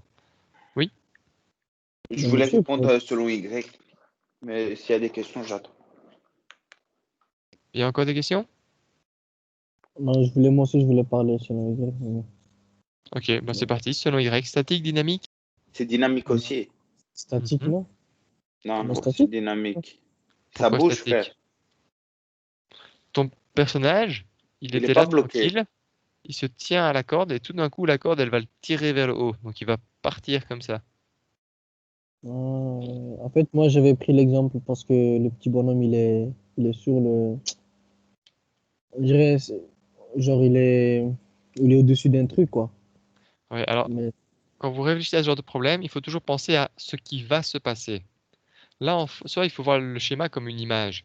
Si vous prenez une photo de quelqu'un en train de courir, il a l'air posé sur le sol. Mais en fait, ce qui va se passer, c'est qu'il va continuer à avancer. Donc là, imaginez ce qui se passe une seconde après. Une seconde après, mon lustre, il est en train de tomber, mon bonhomme, il est tiré vers le haut. Toujours voir, imaginer ce qui va se passer. Ce qui va se passer, c'est qu'on était immobile, là, il est tiré vers le haut, il a été accéléré, c'est dynamique. je vois. Dynamique. Du coup, si je projette, ça donne quoi? Ça fait plus T2 moins P2. Et ça va être égal à quoi? Et ça est égal à M MA aussi. fois A. M2 fois A2, non. Voilà, on va appeler ça M2. C'est la masse du cascadeur qui vaut 80 kg. Ça, c'est donné dans l'énoncé. Donc là, bien faire attention, c'est pas la même masse ici que là. On ne fait pas bouger la même chose. Non, ça c'est sûr. Fois A2. Et là, pas oublier de se poser la question, A2, je le vais par le haut ou vers le bas? Positif, Vers le haut. Vers le haut. haut. Vers le haut. Positif. Il est ici, A2. Et donc, ici, j'ai bien, je vais le noter juste pour que ce soit clair, j'ai bien plus, puisque A2 va vers le haut. Donc, on Maintenant, met M2 plus A2. Un plus devant. ouais, j'aurais pu écrire M2 fois plus A2, mais là, c'est encore plus perturbant. Monsieur, le 80 kg, c'est le bonhomme. Oui. C'est un bon gaillard. Monsieur, moi, je comprends pas pourquoi c'est plus et dans l'autre, c'est moins. Et pourquoi Ouais, le moins, moi aussi, j'ai pas compris ça, monsieur. il va au P. Pourquoi dans l'autre MA vaut moins et dans l'autre il vaut plus? Parce que ici, A, il va vers le bas. Donc moins. Ah oui, ok. Donc, par rapport à l'axe Y, c'est un moins. Et ici, A va vers le haut. Donc, par rapport à l'axe Y qui est ici, ça va être plus. Et pourquoi c'est pas juste le A1 qui est négatif et juste le A2 Ouais, qui est parce que positif? c'est le lien, monsieur, non? C'est pas le lien entre la masse et l'accélération. Attends. Parce que 2 fois moins 3 et moins 2 fois 3, c'est la même chose. Vous êtes d'accord avec moi? Oui. Là, j'ai dû écrire un symbole, deux symboles, trois symboles. Là, j'ai dû écrire 1, 2, 3, 4, 5 symboles. Donc, on va plutôt écrire ça, c'est beaucoup plus rapide. Ah, ok, c'est juste pour simplifier en fait. C'est juste, c'est plus clair, il n'y a pas des parenthèses à rajouter. Ok. Ah, mais, si par exemple le moins, on pouvait le rajouter au A, ça change rien. Ça change rien. Je l'ai juste rajouté au terme. Ah, ok. C'est pour ça que je donnais l'exemple tantôt avec les bras de levier. Avec les bras de levier, on avait le rayon là, la tension ici. Ben, on réfléchissait si R fois T dans l'ensemble était positif ou négatif. Ben, ici, je réfléchis si tout ceci est positif ou négatif. Alors la masse, c'est positif d'office. Donc ce qui m'intéresse, c'est plutôt le sens de A. Mais je vais le mettre devant. Comme ça, c'est plus clair, plus simple, plus joli. Devant le A. Maintenant, si pour vous, ça vous aide d'écrire égal M1 fois moins A1, vous pouvez, mais ça, c'est exactement la même chose que d'écrire moins M1 A1. J'ai l'impression que je vous ai complètement perdu. Non, moi ça va, monsieur. Pour les autres aussi? Non, ça va, moi j'ai compris, moi. Ok. Alors, vous voyez qu'ici, je vais avoir un lien en plus. Est-ce que vous avez une idée duquel? justement avec ce A1 et ce A2? On a T, la tension. Et du coup, c'est la même accélération, non? C'est la même accélération. Est-ce que vous avez une idée pourquoi? C'est la corde qui le tient, le T.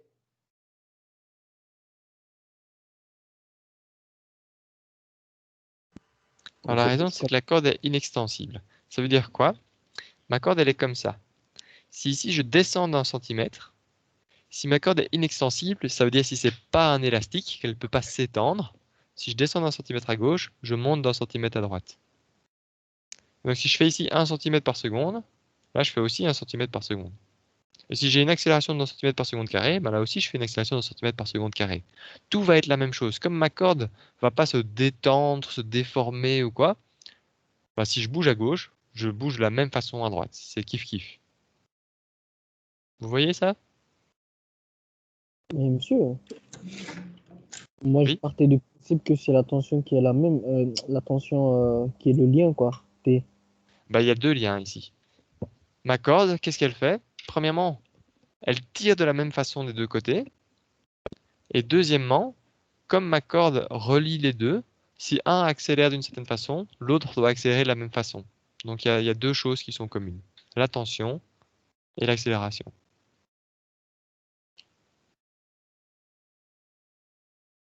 T'es d'accord avec moi ou pas? Oui, oui, oui. Ouais. Ok. Monsieur, Mhm. Je t'écoute, je t'entends plus en tout cas là. chapeau, il veut quoi en fait? Le égal avec un chapeau, il veut dire quoi en fait? C'est juste que je vais noter ça. C'est une notation. Tu vois, c'est comme j'avais écrit ici, je note ça T, Ah, ok. je note ça A. Ok, ok. Merci. C'est pour dire vraiment, tu vois, l'égalité, elle est là. A1, c'est égal à A2. T1 égale à T2. Ça, c'est vraiment l'égalité. La tension à gauche, c'est la même que la tension à droite. L'accélération du lustre, c'est la même que l'accélération de mon bonhomme. Et la deuxième partie, c'est pas que c'est la même qu'une troisième accélération, ça veut juste dire, du coup, je les appelle A. Tu vois, si A1, c'est la même chose qu'A2, ben, je vais appeler ça A. Ce qui me permet d'écrire, c'est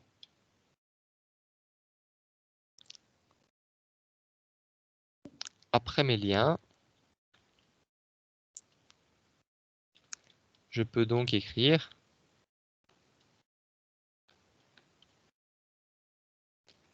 et là, tu vas voir que mes équations vont juste devenir moins P1 plus T, c'est la tension, égale moins M1 fois A, c'est l'accélération, la seule, l'unique.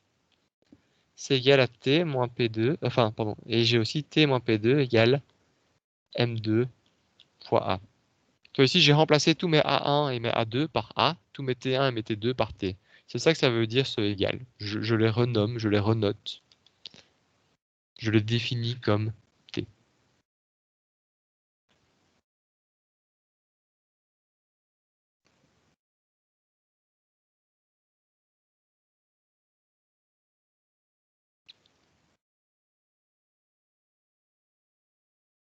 Est-ce que ça va pour tout le monde?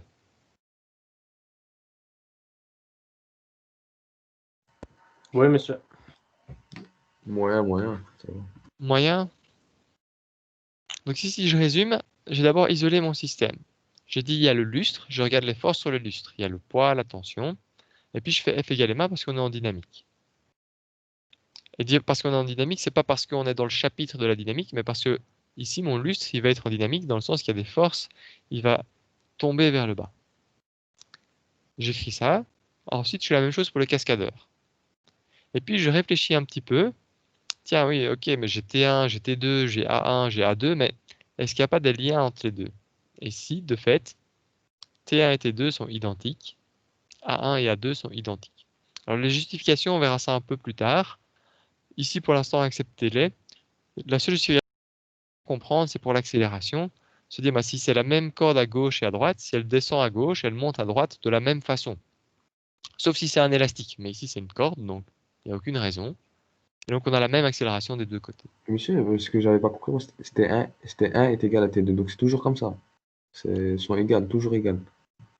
Si t'as pas de poulie ni rien, oui. Mais on verra, ce sera l'exercice 4, on verra que quand il y a des poulies qui rentrent en jeu, c'est un peu plus compliqué. Ah, d'accord. Mais quand il n'y a pas de police, ils sont égales alors. C'est ça. On verra ça justement. Comme c'est souvent une question qui vous turlupine, on commence en disant que c'est négligeable. Comme ça, vous savez résoudre des exercices. Et puis après l'exercice 4 et 5, on fera l'exercice si c'était pas négligeable. Mais alors tout ce qu'il faut faire, c'est que tu rajoutes un troisième système. Tu regardes les forces sur la corde. Et alors tu vas voir que la différence, elle est peut-être de 1 sur 100. Toi, au lieu de trouver ici, on va trouver A qui vaut 2 mètres par seconde carré. Bah, en prenant ça en compte, tu vas peut-être tomber 2,02. Tu vois, ça change rien. D'accord, ouais, ça va. Enfin, ça change rien, mais ça t'a pris 20 minutes de calcul. Ah ouais, je vois. Ok. Alors ici, j'ai deux inconnus.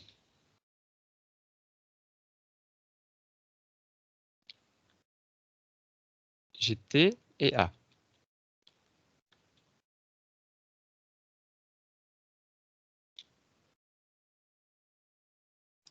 Mais j'ai deux équations.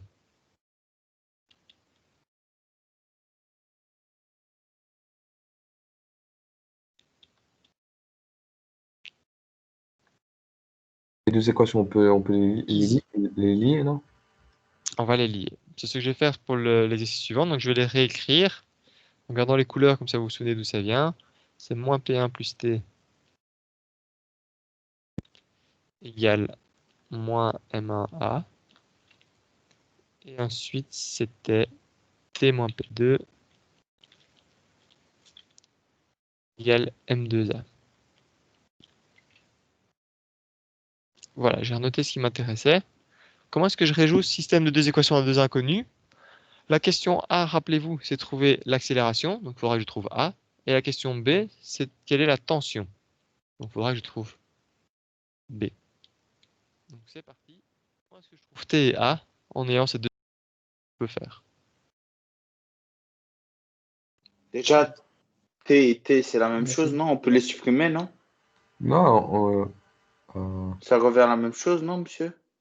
Qu'est-ce que tu veux dire par les supprimer? ah, je veux dire, monsieur, on fait Vas-y, T vas-y. entre parenthèses. Ah non, non, j'ai rien dit. On peut Si on peut isoler A. factoriser A. T, on peut factoriser le T. Ouais, alors on va isoler T dans une équation et le remplacer dans l'autre. C'est dans le 3, c'est ce que. Ouais. Alors il y a d'autres manières de résolution, mais je vais vous présenter celle-là, je pense que c'est la plus simple à comprendre. Donc si j'isole T, je mets T tout seul d'un côté, ça veut dire que P1, il passe de l'autre côté. Donc il devient plus P1. Et puis il restait ce qu'il y avait de l'autre côté, moins M1. Je vais appeler ça l'équation 1, d'accord? Et ça l'équation 2. Et maintenant je vais injecter, je remplace T dans l'équation 2 par l'équation 1. Ça veut dire que ici, je vais avoir P1 moins M1A Fois moins P2. P2, pas fois, juste moins, c'est la suite, égale M2A. Et où ceci, ça c'est mon T. D'accord? Donc c'est exactement comme si j'avais écrit T moins P2. C'est ce que j'avais là, T moins P2. Et monsieur, Mhm. on pouvait pas faire la même chose avec A. On Genre, peut faire la même chose avec A. Il faut bien attaquer d'un côté. Là, moi j'ai décidé de d'abord trouver A. Si tu voulais d'abord trouver T, tu remplaçais A par ce qu'il y avait de l'autre côté. Maintenant, c'est un peu plus simple comme ça parce que tu vois que T, il est très vite tout seul. Alors que A, tu vas devoir tout diviser par M2, donc tu vas avoir des divisions partout, ce sera un peu moins joli, un peu plus long. ouais. 1 minute plus long, hein, pas 2 heures. Moi, je veux trouver A ici, donc je vais isoler A. Pour faire ça, je vais garder tout ce qui est sans A d'un côté. Donc j'ai P1 moins P2, ça c'est tout ce qui était sans A. Et je vais mettre de l'autre côté tout ce qui est avec A. Sans oublier que quand je change de membre, ici mon moins M1A devient plus M1A quand je le fais passer comme ça de l'autre côté. Monsieur, Comment est-ce... Oui, on a deux T. Là, je vois qu'on a un seul T. Et nous, le deuxième? J'ai pas compris. En fait, là, Désolé. on a deux équations. Il y a 2t. 1 plus t, on a 2t. Là, Il a et là, remplacé. Ça vaut la même chose, les deux T, frère. Donc, il a mis qu'un seul T. ah, c'est tout, c'est tout. Comme si ça vaut la même chose, il n'a pas besoin de calculer deux fois, il le met et c'est égal aux deux autres, quoi. C'est ça, non? Oui, j'avoue avoir moitié compris la question, mais si Il demande l'explication te pourquoi, convient. il demande pourquoi il y avait deux T dans l'équation juste avant et maintenant il n'y en a que un. Ok, mais donc, il n'y avait pas 2t dans l'équation. Il y avait deux équations. Non, D'accord? venez à la page avant, monsieur, où il y avait. Avec t1 et t2, c'est ça? Ouais, voilà, avec T1 et T2 et vous l'avez remplacé avec T normal. Ah, ok, Il c'est demande cette pourquoi il n'y question. avait pas T1 et T2, Ok. vu que c'est Justement la parce même que, chose. voilà, on a fait nos liens de dire que c'est la même chose, comme tu viens de dire. La tension à gauche et à droite, la tension dans mon lustre ici 1 et la tension dans mon bonhomme ici en bas, sont la même chose. Donc, je les ai juste appelés T. Ah, d'accord. Je vais le comprendre, c'est bon. C'est pour ça que j'ai enlevé l'indice, tu vois. T1, c'était la tension à gauche, spécifiquement. T2, c'était la tension à droite, spécifiquement. Et T, c'est la tension, c'est la même. C'est à gauche, c'est à droite, c'est partout dans la corde, c'est T. Ah, j'ai compris, d'accord. Super. Donc, pour résoudre ceci, qu'est-ce que je peux faire?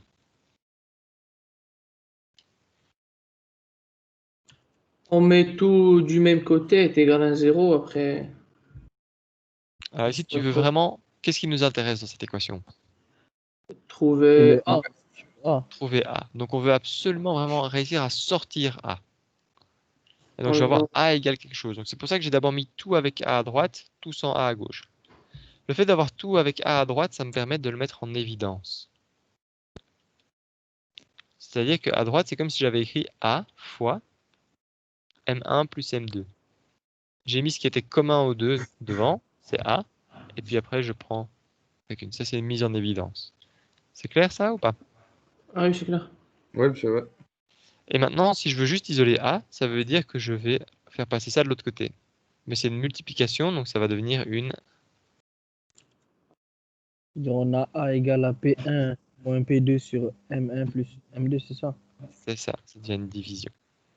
Et donc si je remplace, ici j'avais 121 kg fois 10, moins 80 kg fois 10, c'est la masse du lustre et la masse du cascadeur, sur ceci. Et ça fait 2,04 mètres par seconde au carré. Monsieur, pourquoi pas x10 encore? Juste pourquoi x10? Parce que P1, C'est P est égal à 1 fois G. Ça, c'est le poids du lustre fois. Ah oui, la masse. Ok, d'accord. c'est la masse du lustre fois petit g. Ça, c'était ma question A. La réponse à la question A,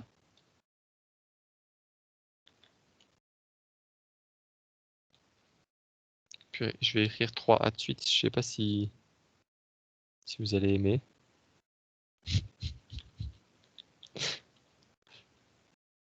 Vous comprenez ou je l'écris autrement? Ah non, ça va, ça va. Donc c'est Non, la monsieur. réponse à la question A, c'est l'accélération égale 2,04 mètres. Je l'écris autrement. Ouais, c'est mieux, monsieur.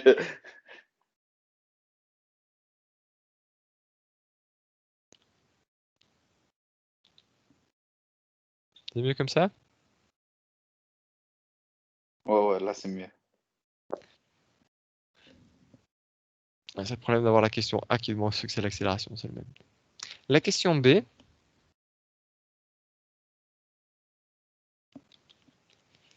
c'est que vaut la tension? Mais la tension, c'est P1 moins M1A.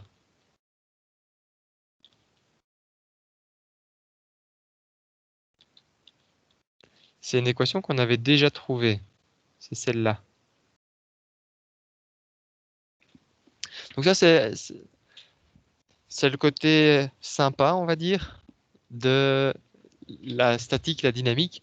C'est qu'au début, on écrit plein d'équations, et puis à un moment, on trouve une valeur, et puis on trouve tout le reste.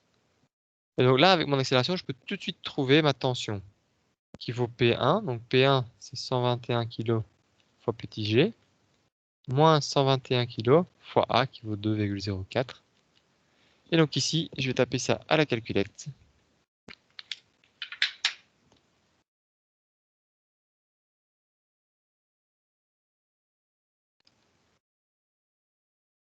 Et ça me fait 963 newtons. Et j'ai fini ici la dynamique. Pour cet exercice, du moins. Monsieur, j'ai une petite question. Les formules que vous avez appliquées dans ces exercices, est-ce qu'il y a un petit récapitulatif dans un dossier ou dans quelque chose? Pour l'instant, non. Ok. Je pourrais maintenant en soi.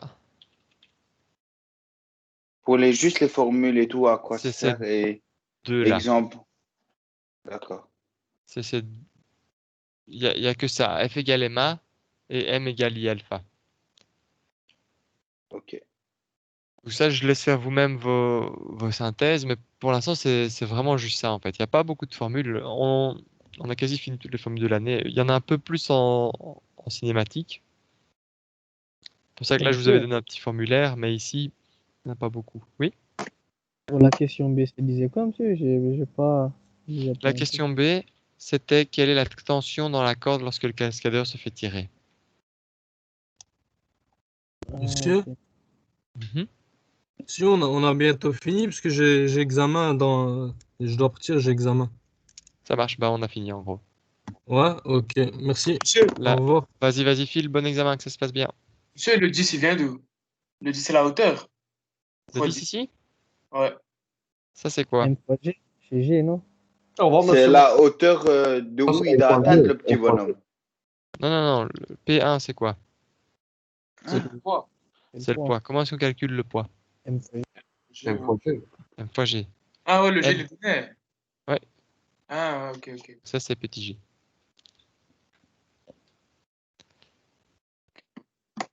Voilà, je vais pas aller plus loin puisque l'heure est finie. Ça va être Monsieur, tout ça. on Oui. peut voter pour vous pour que vous soyez notre prof de maths. Ah, je donne plus maths cette année-ci. Je donne plus Dommage, maths. monsieur, dommage. Hein. Ah, je vous jure, c'est vraiment dommage, monsieur. Vous avez qui en maths? Monsieur Breh. Monsieur Bras? Ouais, l'année passée je donnais maths. C'est vraiment dommage parce que ces explications, ils sont cool, mais sans nous, quoi. Monsieur, j'ai une Ouais, question. Monsieur, alors je vais interrompre la vidéo pour l'instant. Enfin, attends, t'as encore une question. Je vais d'abord répondre à la question. Non, Oui, c'est vas-y. pas au niveau. C'est parce que j'ai reçu un mail, je voulais vous demander. C'est une autre Ok, question. bah alors je vais interrompre l'enregistrement. Comme ça dure pas inutilement longtemps si vous voulez le regarder.